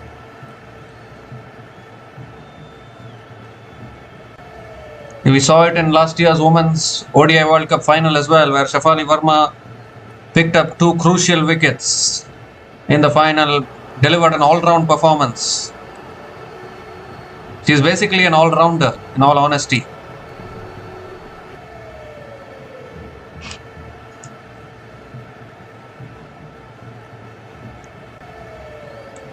The third ball of the over coming up. Tossed up again, flicked away leg side by Mooney towards mid-wicket and picks up another single.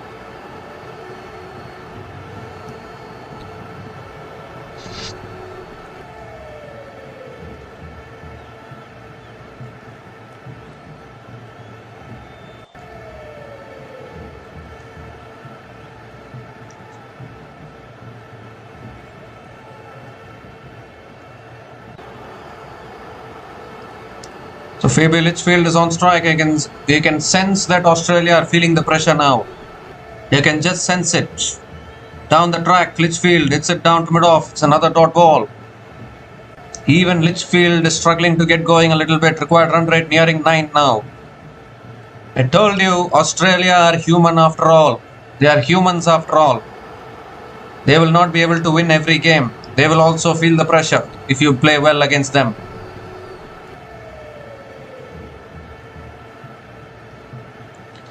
Goes for the cut shot again, straight to point.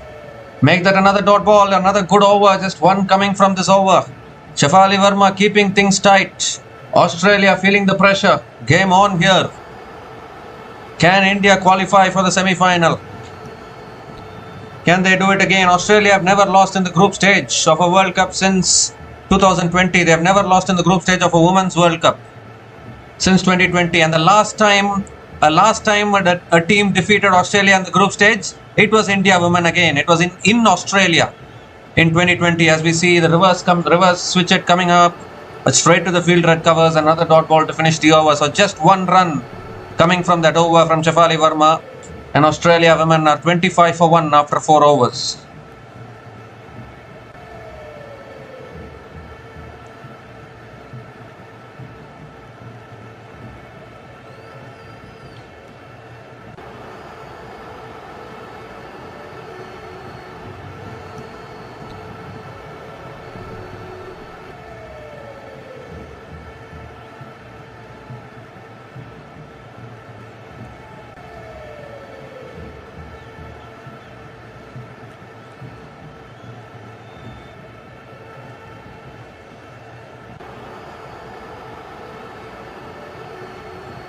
So Renuka Singh Thakur continuing into her third over.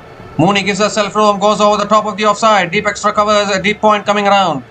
Does well, good fielding at deep extra covers. And Beth Mooney picks up another couple of runs to start the over.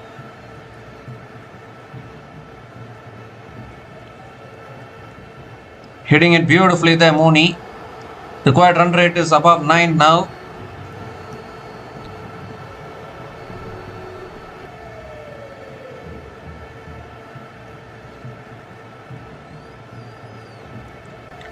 This partnership now run a ball 23 between Beth Mooney and Phoebe Litchfield.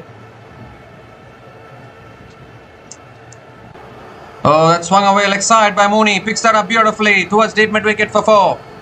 That's a great shot from Beth Mooney actually. It was on a length. And finally Mooney picks up her first boundary in this innings. Australia will do this. They are a good team. They are a quality team, of course. They are not going to go down without a fight. They will come hard at this target, but they will also feel the pressure.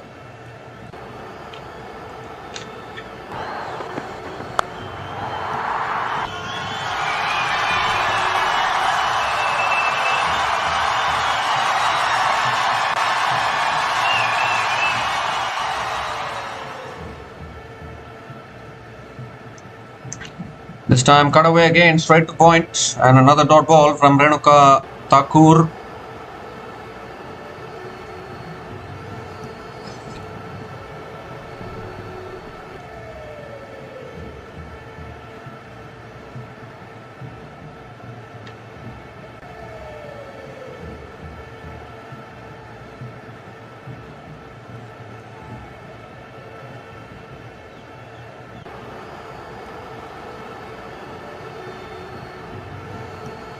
Three more deliveries left in this over.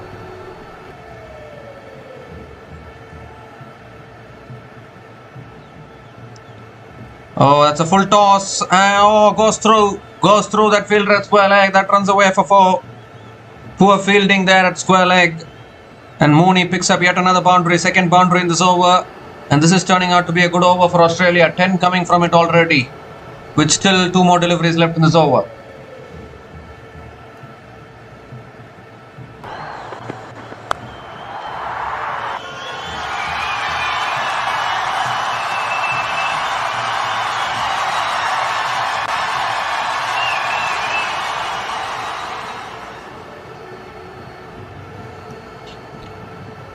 This time pulled away again, out towards deep mid wicket, and Beth Mooney picks up another single.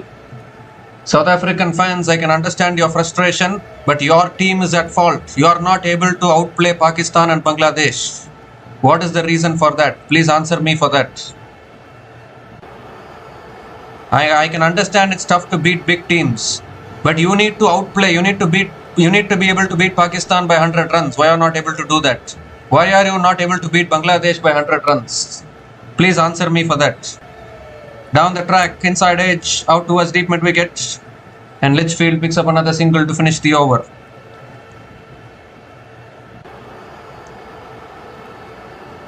So 12 runs came from that over from Renuka Singh Thakur, and Australia women are 37 for 1 after 5 overs.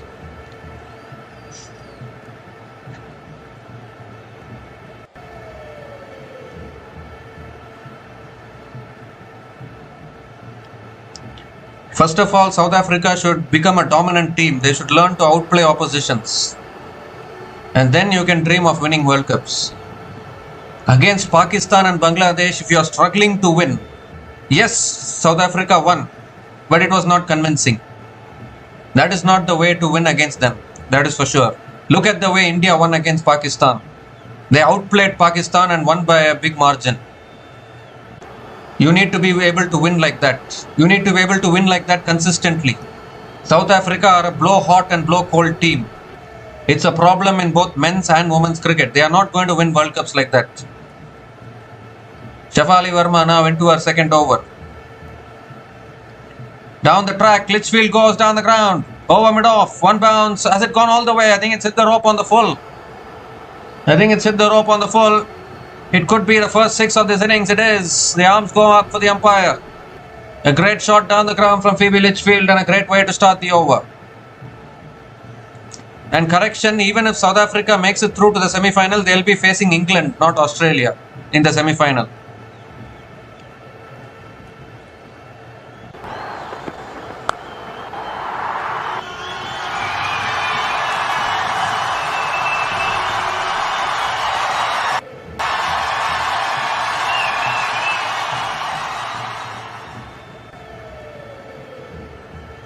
This time went for the sweep, it's off the pads. It's down to deep fine leg and Phoebe Litchfield will pick up another couple of runs.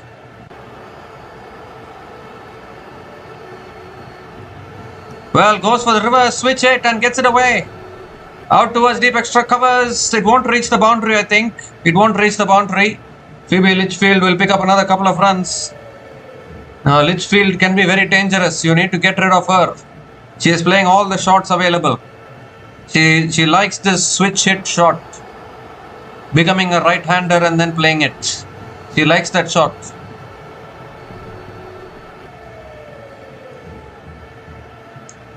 This time again driven back to the bowler. Another dot ball from Shefali Verma.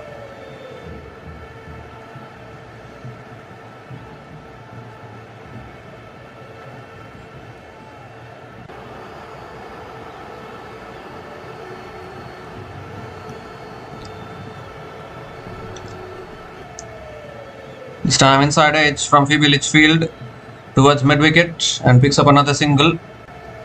Still the required run rate is nearing 9, that is for sure.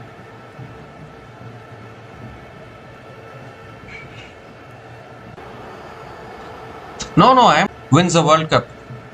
I'm just telling the facts. Why are they not able to outplay oppositions? That is a fact, right? They are not able to outplay oppositions. I am just telling facts. There's nothing biased about this. You look at the way India outplayed 8 wickets and then chased it down. Why do you have to complicate like that? Chase it down when 15 overs. Chase it down after losing only 2 or 3 wickets. Chase it down with 5 overs to spare. Why is South Africa unable to do that? And even today against Bangladesh, they were just chasing 118. Why again drag it till the last over? Chase it down convincingly in 14 or 15 overs. I am telling the facts. Yeah, I mean, South Africa defeated India in the ODI World Cup also. What happened in the finals? You couldn't defeat them. You defeated them in the group stage. When it matters the most in semi-finals and finals, what are they doing? Why are they not able to win? I mean, I am telling the facts. There's no biasness or anything like that. Let them play and outplay oppositions. Then I will be the same person who will be appreciating them. Every time they are like this only. They are under pressure. They are just not able to perform. Let them change that first. It's the same story every single World Cup. It will hurt, but it is the truth. I am just telling facts. Nothing. You need to call a spade a spade. You can't keep hiding things under the bush. If there is something wrong, you have to point it out. Otherwise, you cannot improve. If you need to improve, first you need to know your drawbacks. What are the drawbacks of a team? You need to know that first. Otherwise, you won't be able to win a World Cup at all. I am telling for South Africa's own good. Become a dominant team. Outplay oppositions. Try to win matches convincingly. Instead of always getting yourself into a losing position and then somehow scraping through. That is not the way to win against lower ranked teams. You need to be able to win. You need to be able to look at the way Australia are winning all their games. Australia outplayed Pakistan.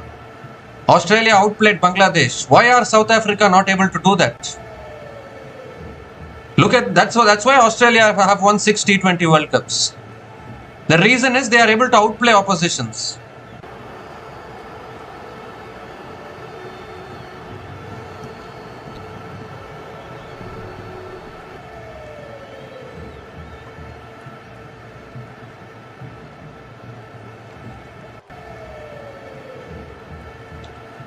So Australia women are 49 for 1 after 6 overs after the power play, and it's also the time for the drinks break.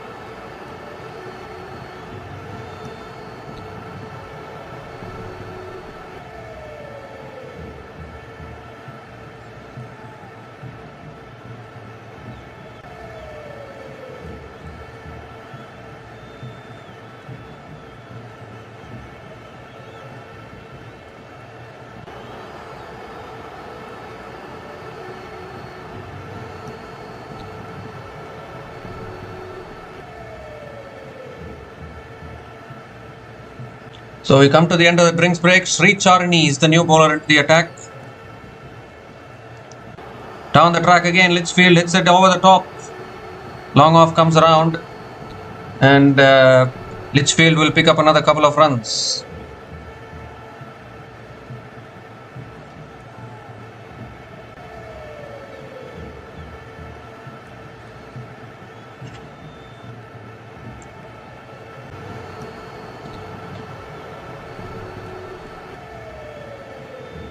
Oh, goes for the reverse sweep, appeal for LBW, maybe pitching outside leg. Every time she's trying for that switch hit. It will be another dot ball. In fact, they have picked up one leg bias.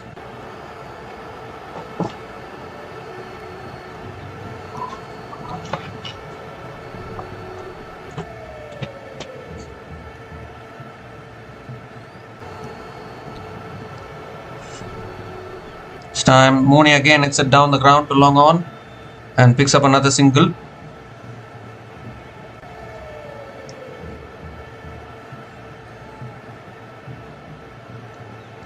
So 5 runs have come from this over. 50 partnership comes up between these two batters. Partnership of 50 from 39 balls between Phoebe Litchfield and Beth Mooney. Last ball of the over coming up. Down the track, it's in the air, down to long off. And it's taken. That's a big wicket. That is a huge wicket. A really good catch at long off. And it's the biggest wicket of Phoebe Litchfield. You cannot keep Sri Charini away from taking wickets. Sliced it big time there, Phoebe Litchfield. The pressure was building. She wanted to break the shackles by finding the boundary. But instead, she has hit it down the throat of long off. And surprisingly today, India women's catching is looking much better, at least till now. Terrific catch there. It was not an easy catch at all. We have seen India women drop some easy sitters in the previous 2 games. But they have held on to one catch now. Litchfield is gone after scoring 24 from 25 balls. It's game on here at Lord's. Australia are now 54 for 2 after 7 overs.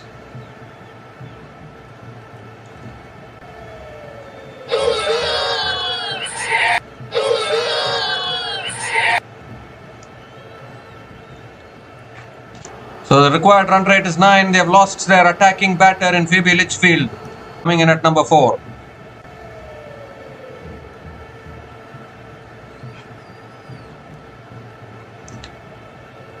Beth Mooney is... Sri Charini always has this knack of picking up wickets. She has been the best bowler for India women in this tournament without any shadow of any doubt. Always picking up wickets.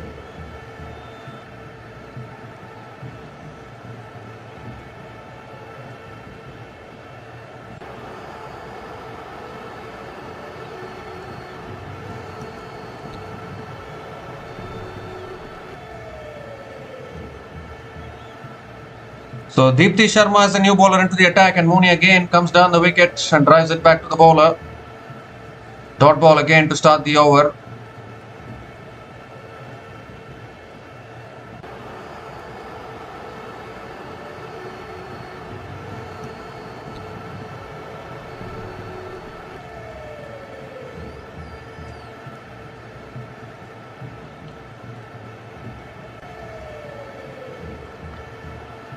And this time Mooney drives it down the ground towards long off and picks up another single.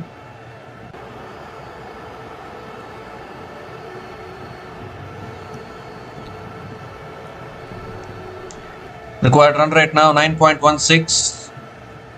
They got the wicket of Litchfield, which is the biggest wicket. And now can Elise Perry do something special for Australia here? I mean, Australia are have more or less qualified actually, because their net run rate is at another.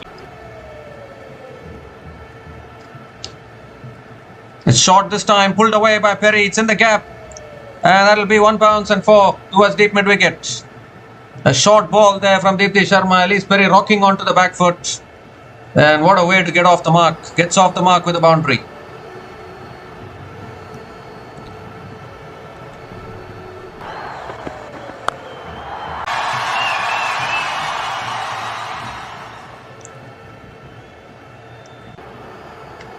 Well, Deepti Sharma, always known to break partnerships, comes down the wicket again, drives it down the ground towards long off, and Elise Perry picks up another single.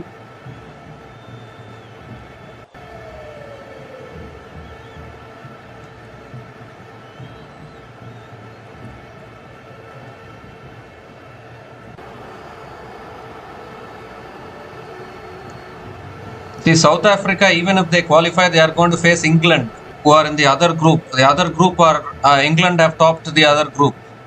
So South Africa will face England. Nothing to do with Australia. If South Africa wants to face Australia, then Australia have to win their semi-final against West Indies. Then South Africa have to win their semi-final, and then only the South Africa can meet Australia in the final. In the semi-final, they will face England because England have topped the other group. South Africa will finish second if they qualify. That's swept away by Perry. Towards deep mid wicket again. Another single to finish the over. 8 runs came from that over from Deepti Sharma, and Australia women are 62 for 2 after 8 overs.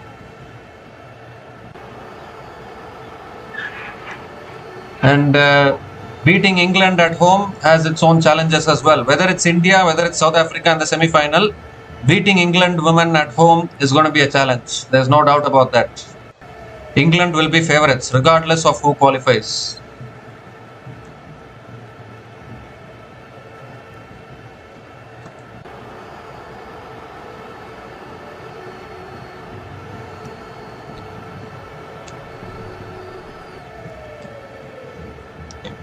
So 109 more runs needed from the last 12 overs.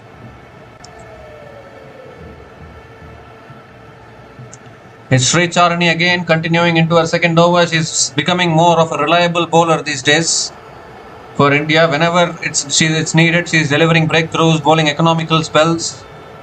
As Perry again hits it down the ground towards long on and picks up another single to start the over.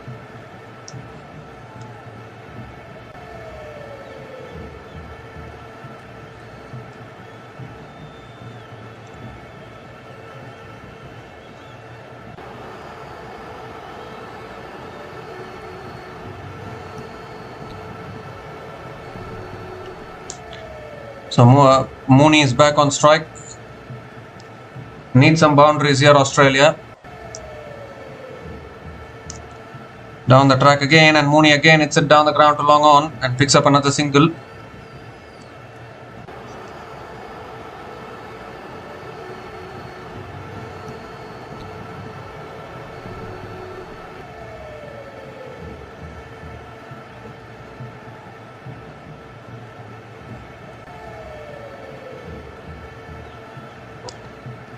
This time it's down the track, driven beautifully through the offside. There's no one there at deep extra covers, and Elise Perry picks up another boundary. Hitting it along the ground there. There was a vacant spaces at deep extra covers. Second boundary for Elise Perry in this innings, and now now Australia providing a fight with the bat.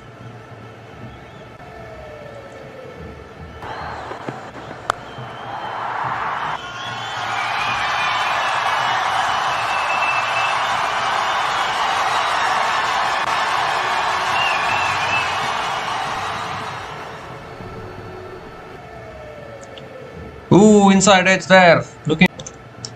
6 runs have come from this over. Still the required run rate is above 9.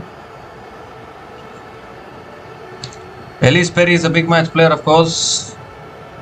We have seen it when she plays for RCB, and she is a match winner, all-rounder, that is for sure. Can she deliver today? Can she do a favour for South Africa?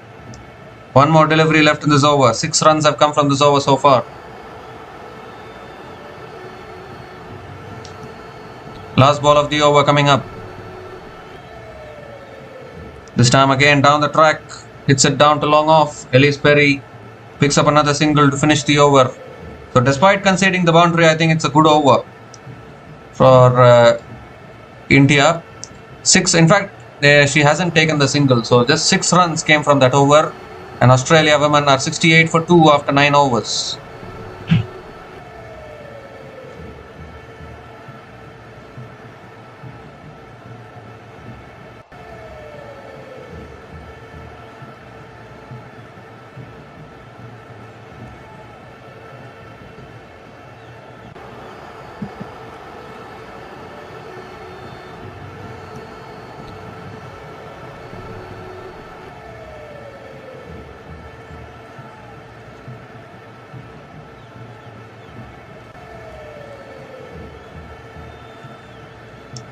So Deepti Sharma now into her second over the wicket. Mooney hits it in the air. No timing. No timing. Taken at long on. Another wicket falls for Australia. A loose shot from Beth Mooney straight down the throat of the fielder at long on. She'll be very disappointed with that, Beth Mooney. Another set batter dismissed. It was nicely tossed up. Long boundaries here at Lord's. Not easy to clear the boundaries. And she didn't get hold of it at all. The catching has been good till now for India women. Much improved catching. Radha Yadav taking a catch. If anyone remembers, Radha Yadav put down the catch of Marizan Cap against South Africa. But she has taken a catch finally. That will be relief for India, that is for sure. Beth Mooney is gone after scoring 22 from 20 balls. And Australia in a little bit of trouble, you would think. 68 for 3 after 9.1 overs.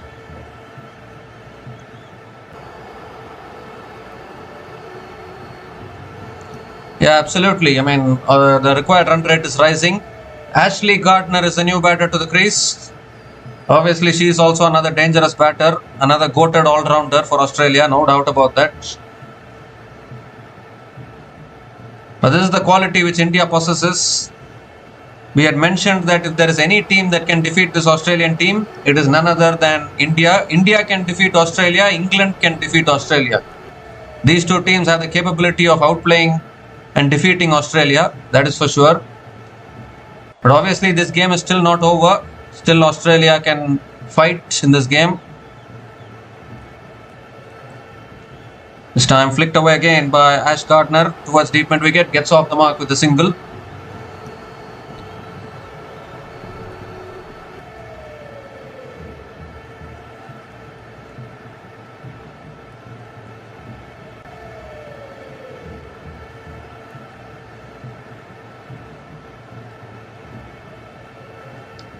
This time down the track, Perry goes down the ground. Oh, it's been taken, is it? No, it hasn't carried. One bounce to the fielder. And Perry again picks up another single. Thought for a moment it might have carried to the fielder, but no, it's not.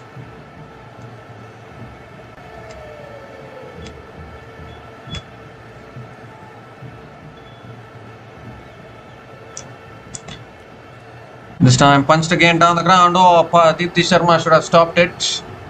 But it's gone through down the ground to long on and picks up another single.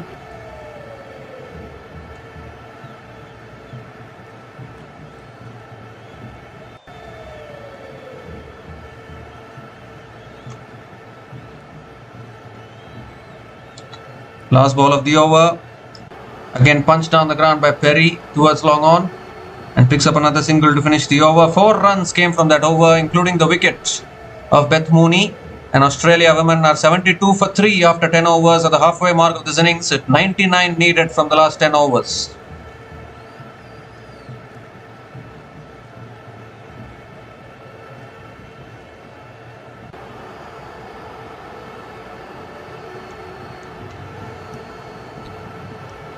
Well, Australia need to produce something special here. They are in a precariously placed position actually, because they have lost 3 wickets and the required run rate is close to 10.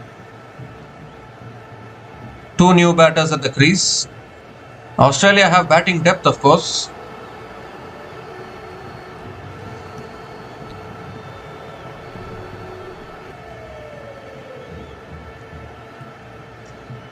There's still Georgia Wareham, Annabel Sutherland, Nicola Carey. All of them can bat. We still have 3 more batters at least left to come after this. Radha Yadav, new bowler into the attack. And Perry cuts it away towards point and picks up another single to start the over. Georgia Wareham, we know, can hit some big sixes. And Annabel Sutherland and Nicola Carey as well, very capable batters. Nicola Carey has done really well in the previous WBBL and Women's 100 and all those tournaments. She was the champion. She was part of the champion team.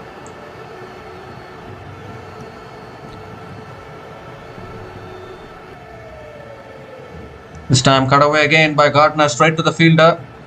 And another dot ball.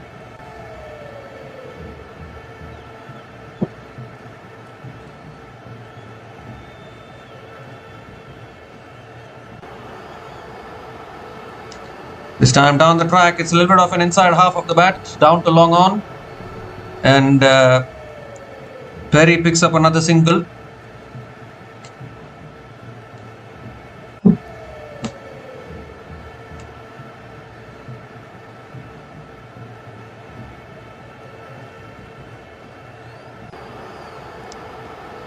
This time goes onto the back foot, punches it straight to covers.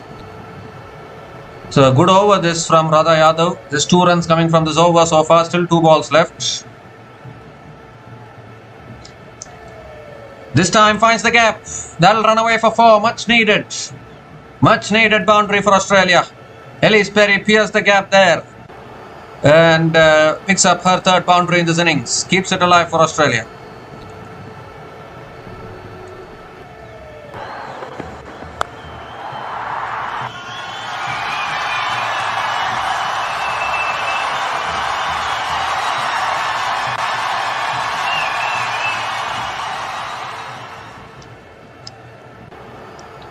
This time Perry again drives it towards deep extra covers, picks up another single to finish the over. So 7 runs came from that over from Radha Yadav, and Australia women are 79 for 3 after 11 overs.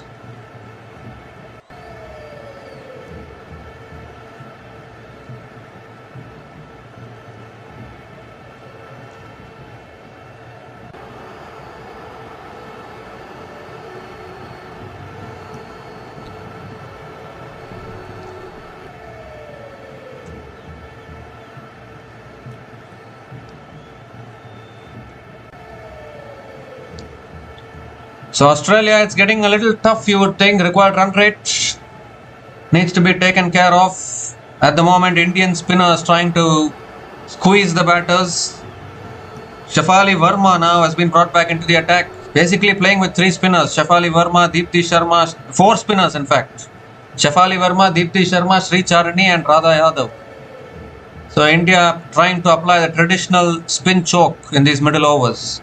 The required run rate is 10.30.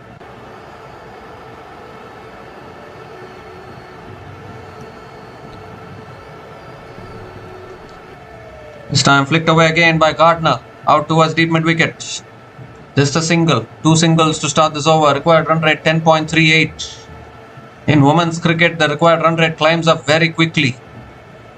1 or 2 quiet overs can change the complexion of the game.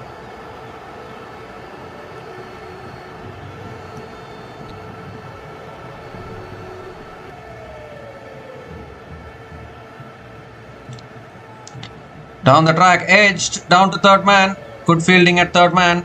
Elise Perry picks up another single. So this is a good start to the over for India. Just 3 singles coming in this over. Still 3 balls left. Gardner is back on strike. Hasn't quite found the boundary yet, Ash Gardner. And again happy to tap it away leg side. And picks up another single.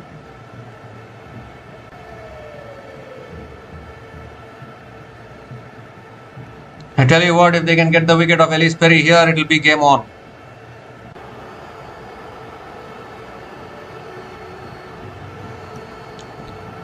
This time cuts it away. It's in the gap again. It won't reach the boundary though. Good fielding in the deep. Elise Perry will pick up another couple of runs.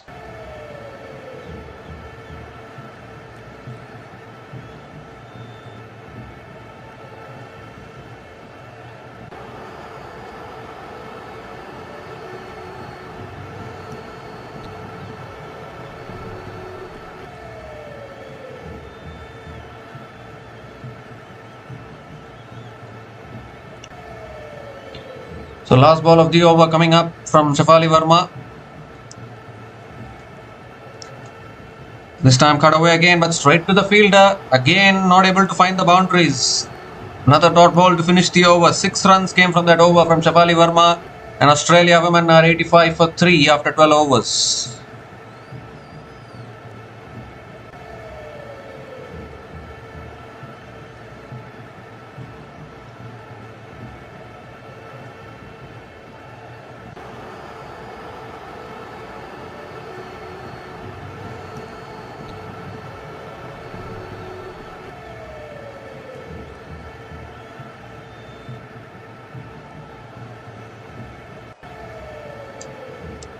So Radha Yadav continuing into her second over. Ash Gardner is on strike. Tossed up. Gardner uses her feet, hits it over the top, 1 bounce and 4. That's the way to start the over. Good use of the feet. Down the ground to long off and starts the over with a boundary.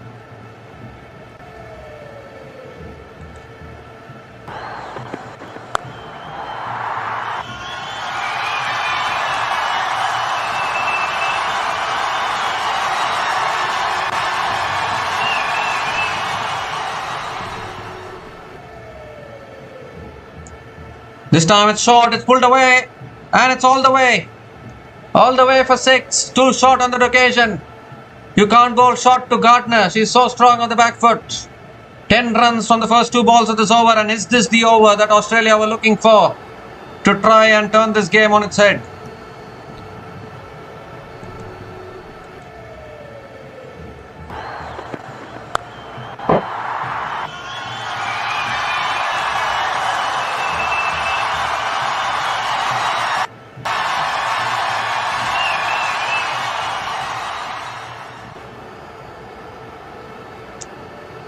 Okay, 4 followed by a 6 from Ash Gardner, putting the pressure back on Radha Yadav. This time driven again back to the bowler. It's a dot ball. Good comeback delivery from Radha Yadav.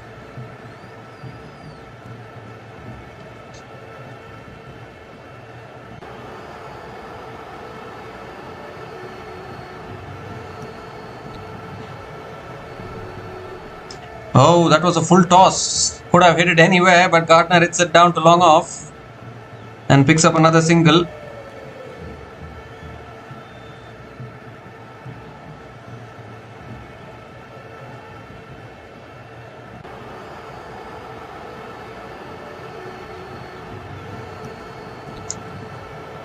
This time it's cut it away. It's in the gap again. No one there at deep extra covers. Elise Perry finds the gap, finds the boundary. Just a little bit of width on offer. This is turning out to be a good over for Australia. 15 runs have come from this over. 100 comes up as well for Australia in 12.5 overs. Only one more delivery left in this over.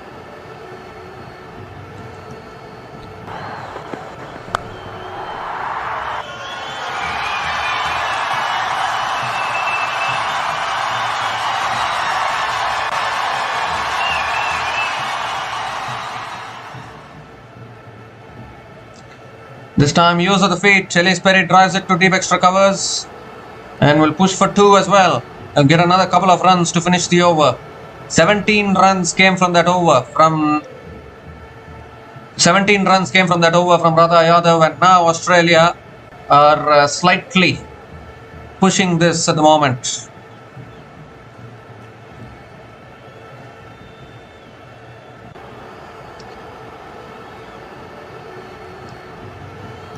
The Australia women are 102 for 3 after 13 overs.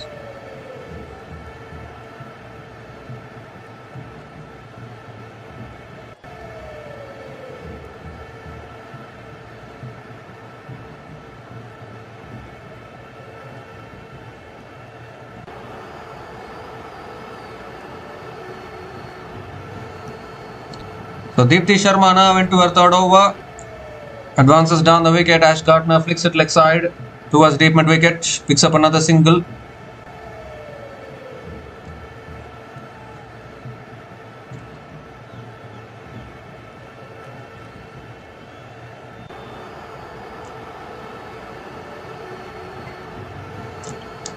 Full toss again, and Perry goes down the ground to long on, and another single for Elise Perry.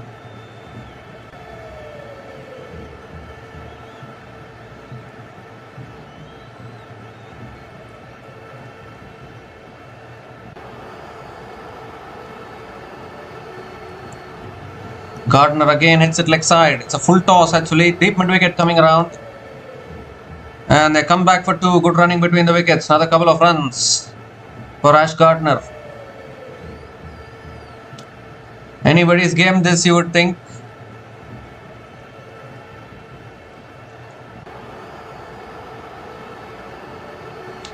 Two more deliveries left in this over. Australia 107 for 3 after 13.4 overs.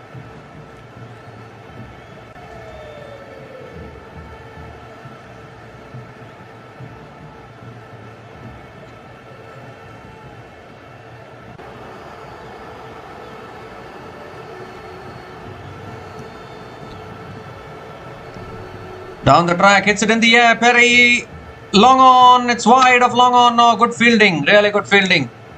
At long on, stops the boundary, and they'll pick up another couple of runs here.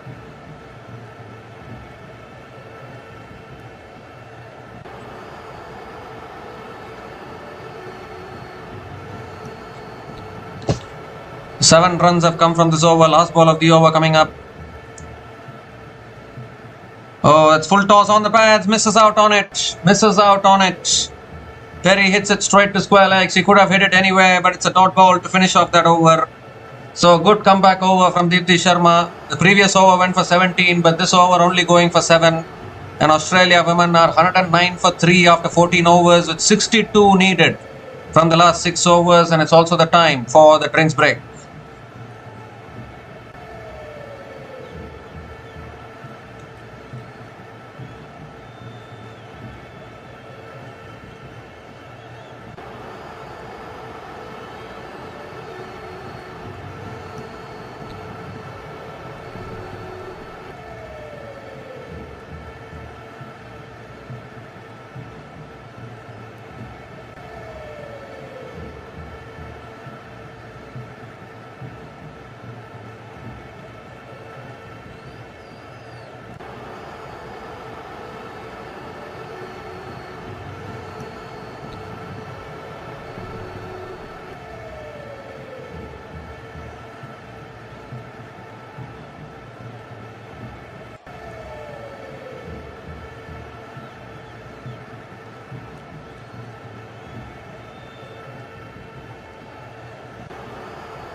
So we come to the end of the drinks break, and Sri Charani has started this over well. Now there's a little bit of pressure building. Required run rate 10.59.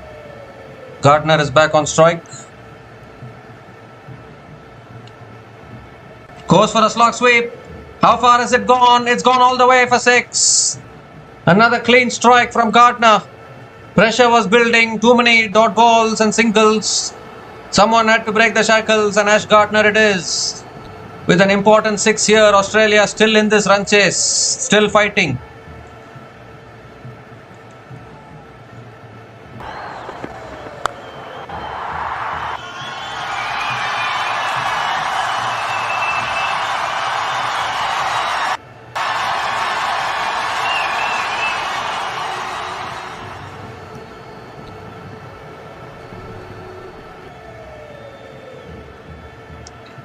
So 3 more deliveries left in this over and a vital 6 from Ash Gardner. In all honesty, taking on the best bowler in the opposition, which is Sri Charani. Changing her angle now, Sri Charani coming over the wicket, and Gardner comes down the wicket again, slices it in the air. Lands short of the fielder at deep extra covers, and Gardner picks up another single.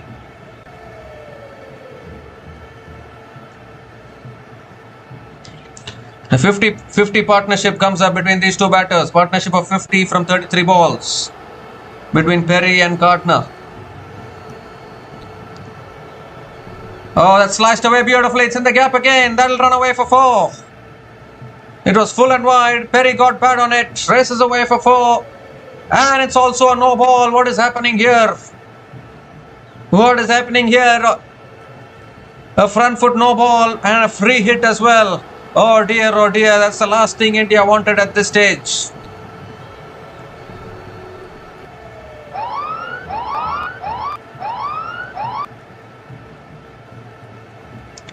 It's a crime to bowl a no ball as a spinner. You can't be doing this.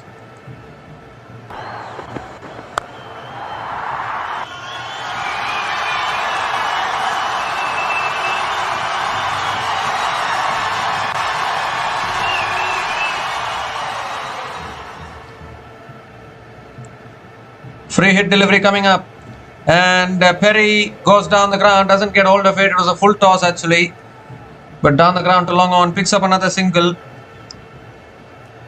One more delivery left in this over, but that no ball, that extra delivery, is it going to cost India? That is the big question here. 15 runs have come from this over so far. Last ball of the over coming up. Down the track again, it's it in the air, down towards long off. Ash Gardner picks up another single to finish the over. 16 runs came from that over from Sri Charani. Completely unexpected from their best bowler. And Australia women are 125 for 3 after 15 overs. 46 needed to win in the last 5 overs.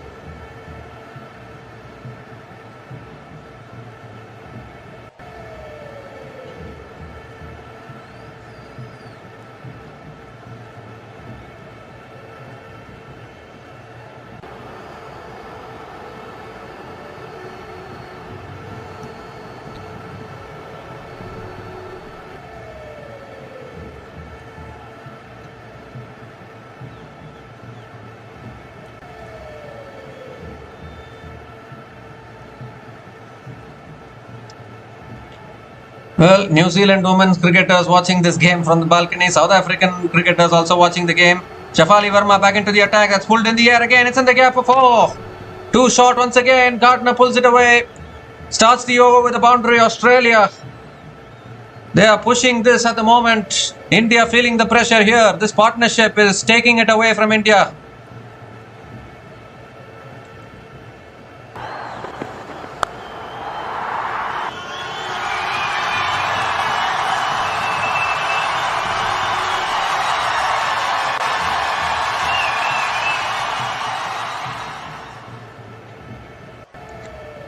This time it's pulled again towards deep mid wicket, and Gardner picks up another single. It's looking similar to the game against South Africa actually, where India women started so well with the ball and suddenly a partnership started to build and took the game away from India. Same thing is happening here. That's cut away again. Oh my goodness, it's gone through, and that'll run away for 4 as well. Short and wide from Shafali Verma. Second boundary in this over. Elise Perry this time cutting it away for 4. India are losing control of this game. They had it in their control, but now it's suddenly slipping away. Equation is down to 37 from 27. Looks very much gettable now.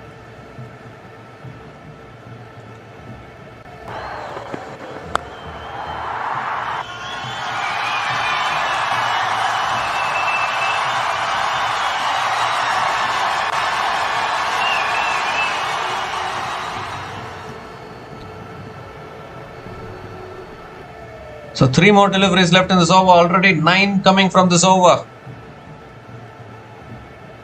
What are India going to do here? How are they going to break this partnership?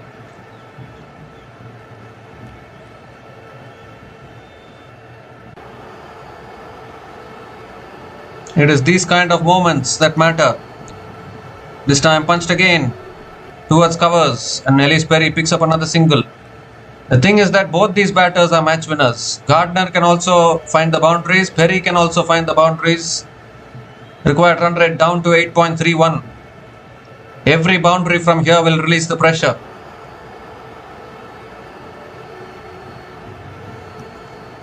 This time again pulled away leg side towards deep mid wicket. And Gardner again picks up another single. I think they should go back to pace now. Spin is going for runs. So no point in continuing with the spinners. The pacers have to do the job at this venue. Last ball of the over. And that's it away again down the ground to long on. Perry picks up another single to finish that over. A little bit of an expensive over there from Shafali Verma. 12 runs came from that over. Australia women 137 for 3 after 16 overs with 34 still needed from the last 4 overs.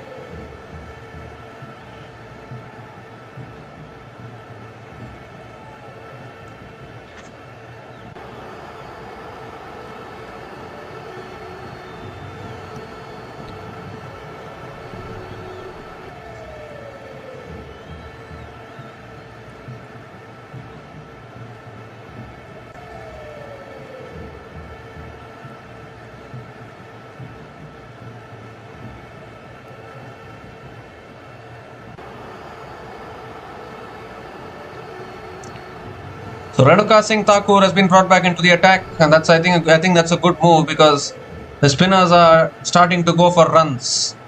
So the pacers are the only option of bringing the game back, at least trying to bring the game back. Because now 34 from the last 4 overs is looking gettable for Australia. They are getting big overs continuously now. Ellis Perry on strike, Renuka Singh Thakur. And Perry goes again down the ground to long on and picks up another single to start the over.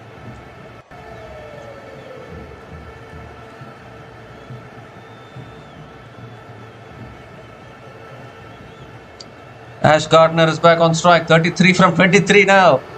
Tense. It's becoming very tense.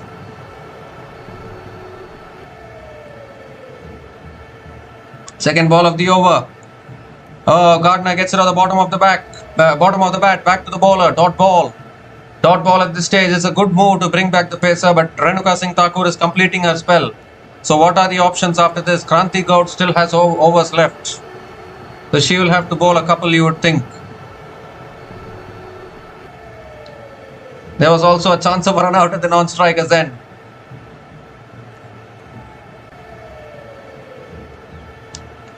Down the track, that's a big shot. Huge shot from Ash Gardner. All the way for 6. What a clean strike that is. It was in the slot from Renuka Singh Thakur. And Ash Gardner has just smashed it straight down the ground towards the side screen for 6. And India are losing control of this. The equation is down to 27 from 21. What a partnership this is turning out to be between Ash Gardner and Ellis Perry.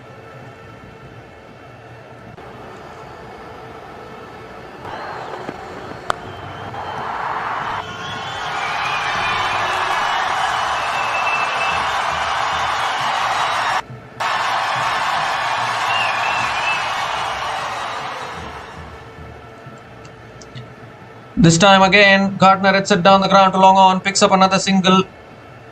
They need a wicket here, they need a miracle. Only a miracle can save them. South Africa are half celebrating, I think now, because they are inches away from making a semi-final. Somehow this game has turned once again. This time Perry goes big, it's in the gap again. 1 bounce and 4. Ellis Perry, if Ash Gardner is not finding the boundaries, then Ellis Perry is finding the boundaries. And it's becoming very hard to stop.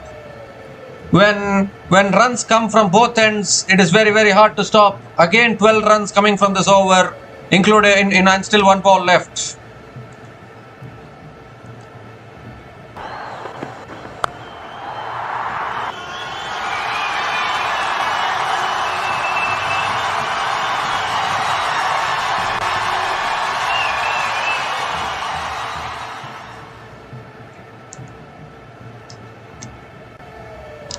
So last ball of the over coming up. Oh dear, what happened there? What happened there? Is it a wide or a no ball as she bowled it outside the pitch? Oh my goodness, everything going wrong for India at this stage. It's given as a no ball. It's given as a no ball and a free hit. She's bowled it outside the pitch. Renuka Singh Thakur panicking under pressure here at the moment, and Australia are avenging their defeat in last year's Women's ODI World Cup semi-final. I think it's going to be a free hit as well.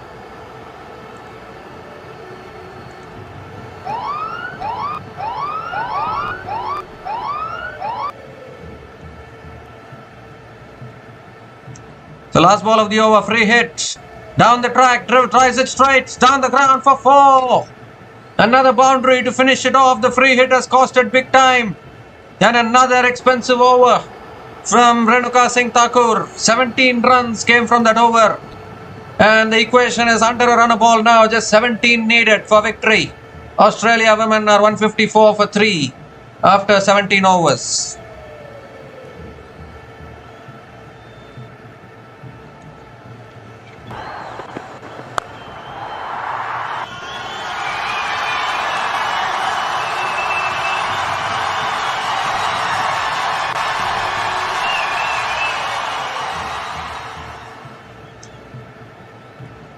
And for any Indian cricket fans watching this, India men's team are on the verge of losing a bilateral T20 series to Ireland. There also India are losing 121 for 8 chasing India are 121 for 8 chasing 155 against Ireland. They lost the first T20, they're about to lose the second T20. So nothing going India's way today. Today I think it's not India's day. Here also they are losing against Ireland. That is big embarrassment. The T20 World Champions, men's cricket I'm talking about, men's bilateral series. The men's T20 World Champions are about to lose a bilateral series to Ireland. So Deepti Sharma now bowling the 18th over and couple of singles to start the over. Just 15 more needed now. And unfortunately India have just lost control of this game. Their bowlers have not been able to contain the runs.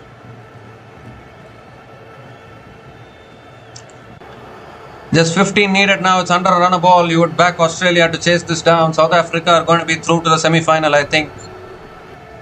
And finally, the Indian juggernaut will be broken in the group stage. They have been winning every tournament almost in the last couple of years. That is about to come to an end.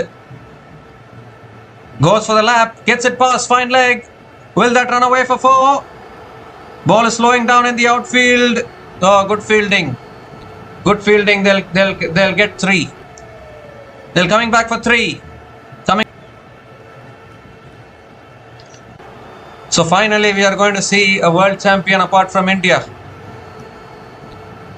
Ever since 2024, it has been India in almost every tournament that has happened in cricket. You look at men's tournaments, women's tournaments, but I think that domination is going to come to an end. It's given as a boundary in fact. So just 11 needed now.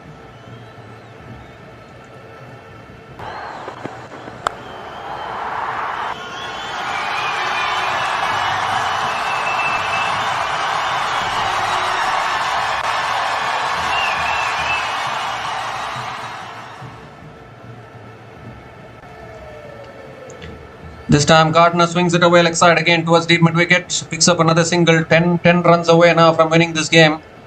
The Indian juggernaut is going to come to an end. And it was, at any day it had to come to an end because you cannot win every tournament. That is for sure. If from 2024, if you look at it, India won the men's T20 World Cup in 2024. Then they won the Champions Trophy in 2025. Then they won the Women's ODI World Cup in 2025. This year's men's T20 World Cup champions. So India have been winning almost everything. They have been dominating everything. And now finally, that jinx is about to be broken at some point. Comes down the wicket, finds the gap again. That'll run away for 4. Ellis Perry ends the over with a boundary. Australia are winning this now, surely. Another big over for Australia. They are winning this. They are going to continue their unbeaten streak in group stage of Women's World Cups. That is for sure. 12 runs came from that over. And Australia women are 166 for 3 after 18 overs. Just 5 away now from winning it.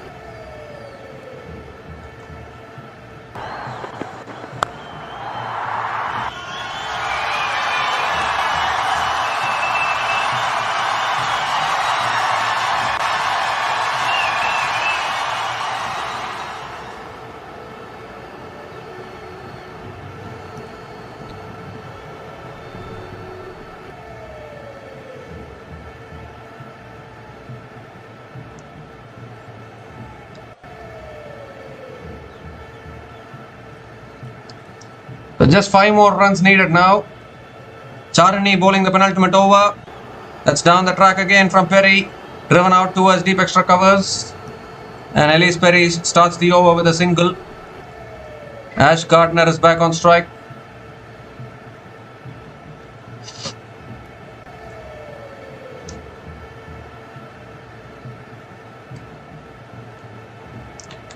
A partnership of 99 from 54 balls between Ellis Perry and Ash Gardner.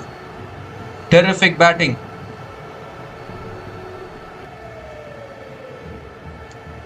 And now just a boundary away from winning this. South Africa women can start celebrating. They are going to be the second team to qualify for the semi-final from this group. Thoroughly deserved to qualify. No doubt about that. Second ball of the over. Comes down the wicket again. It's off the bottom of the bat, down to long off. And Ash Gardner picks up another single. 3 away now. Ellis Perry back on strike. 100 partnership comes up between these two batters. Partnership of 100 from 55 balls. A match-winning partnership between Ellis Perry and Ash Gardner.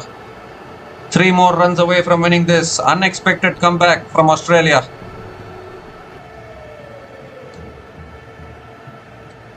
Third ball of the over.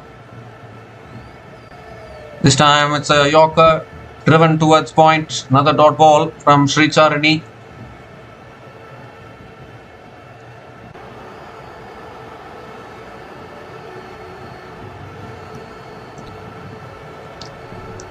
Three needed now.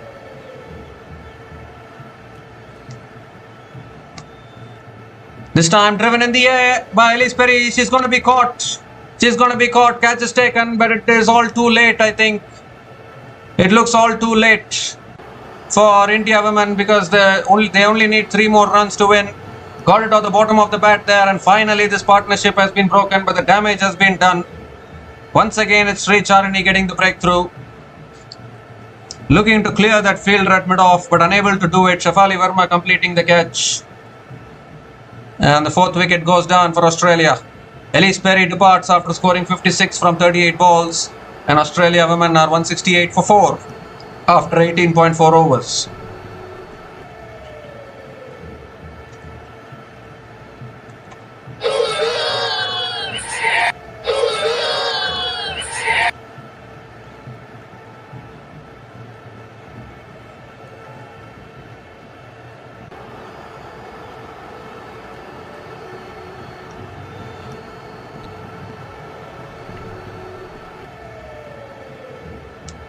So Georgia Wareham is the new batter to the crease, coming in at number 6.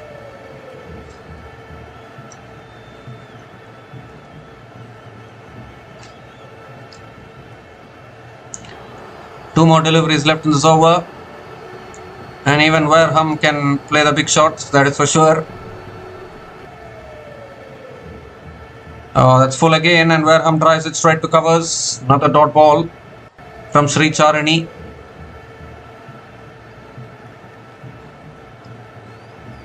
So looks like this guy, is it going to go to the last over or what?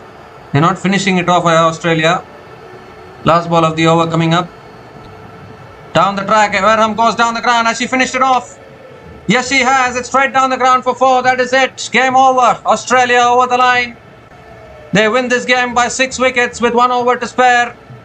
And this win will mean that India women are out of this World Cup. And it's South Africa women who have qualified into the semi-finals of the ICC Women's T20 World Cup 2026. Yet again South Africa have qualified into the knockouts. It has been, incredible consistency from South Africa women to get into the knockouts, but hopefully they can go all the way this time because they lost the finals in the previous 2 tournaments. They would want to go all the way, that is for sure.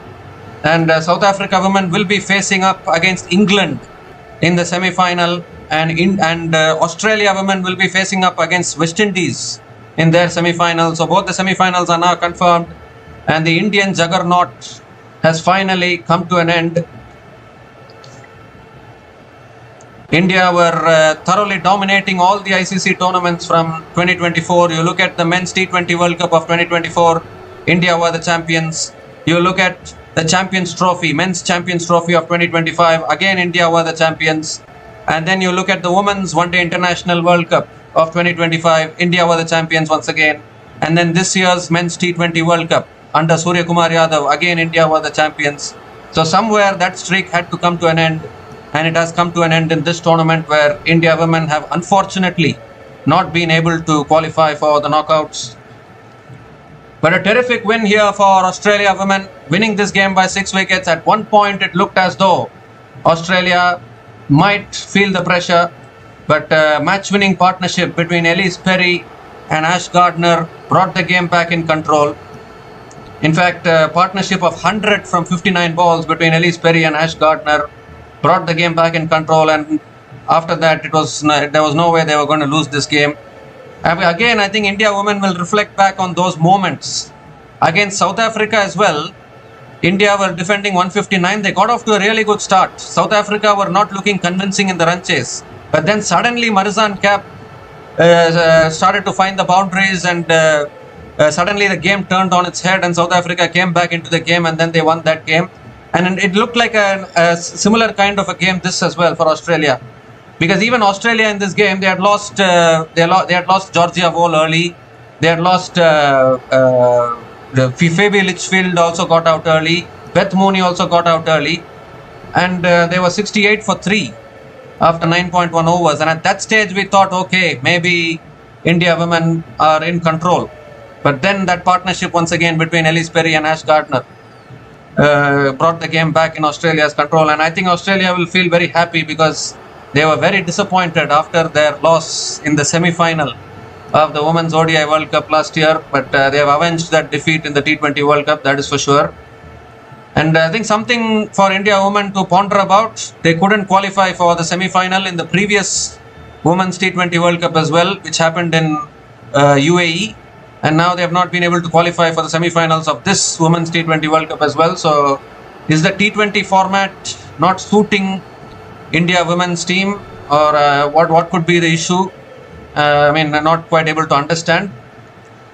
But South Africa will celebrate, that is for sure, because South Africa women have qualified into the semi-final once again, and they will be looking to go one step further than what they did in the previous 2 tournaments. So all the best to South Africa women for that, for the semi-finals. So officially the 2 semi-finals, as we said, South Africa women will be facing up against England women, and Australia women will be facing up against West Indies women. Those are the 2 semi-finals. Hard luck to India and New Zealand, the 2 favoured teams, India and New Zealand. Both of them have been knocked out. And New Zealand, the defending champions, of course, but unfortunately they lost against West Indies and Sri Lanka, which were totally unacceptable losses, in all honesty. According to New Zealand standards, losing to West Indies and Sri Lanka shouldn't have happened, but it happened, and that's why they got eliminated. But yeah, we have got our 4 semi-finalists. Tomorrow is a rest day because the group stage of the ICC Women's T20 World Cup of 2026 has officially come to an end. So after the rest day, we will have the semi-finals. Both the semi-finals will take place. And Australia women and England women topping the respective groups as expected. Australia women unbeaten in this group, England women unbeaten in the other group. The 2 best teams in women's cricket for a reason, Australia women and England women. And can South Africa and West Indies stop Australia and England from winning the title? Only time will tell. But a really good win here for Australia. They have knocked out India from this tournament. India women are officially eliminated from a World Cup after quite a long time now. And unfortunately, India women unable to progress through to the knockouts. And it's South Africa and Australia who have qualified from this group. We'll be back again to cover the MLC tournament and the semi-finals of this ICC Women's T20 World Cup as well. So this brings an end to our coverage of the group stage of ICC Women's T20 World Cup 2026. So until we come back again, please like, share and subscribe to our channel Runs and Views. Take care guys, cheers and good night.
Please like, subscribe, and share.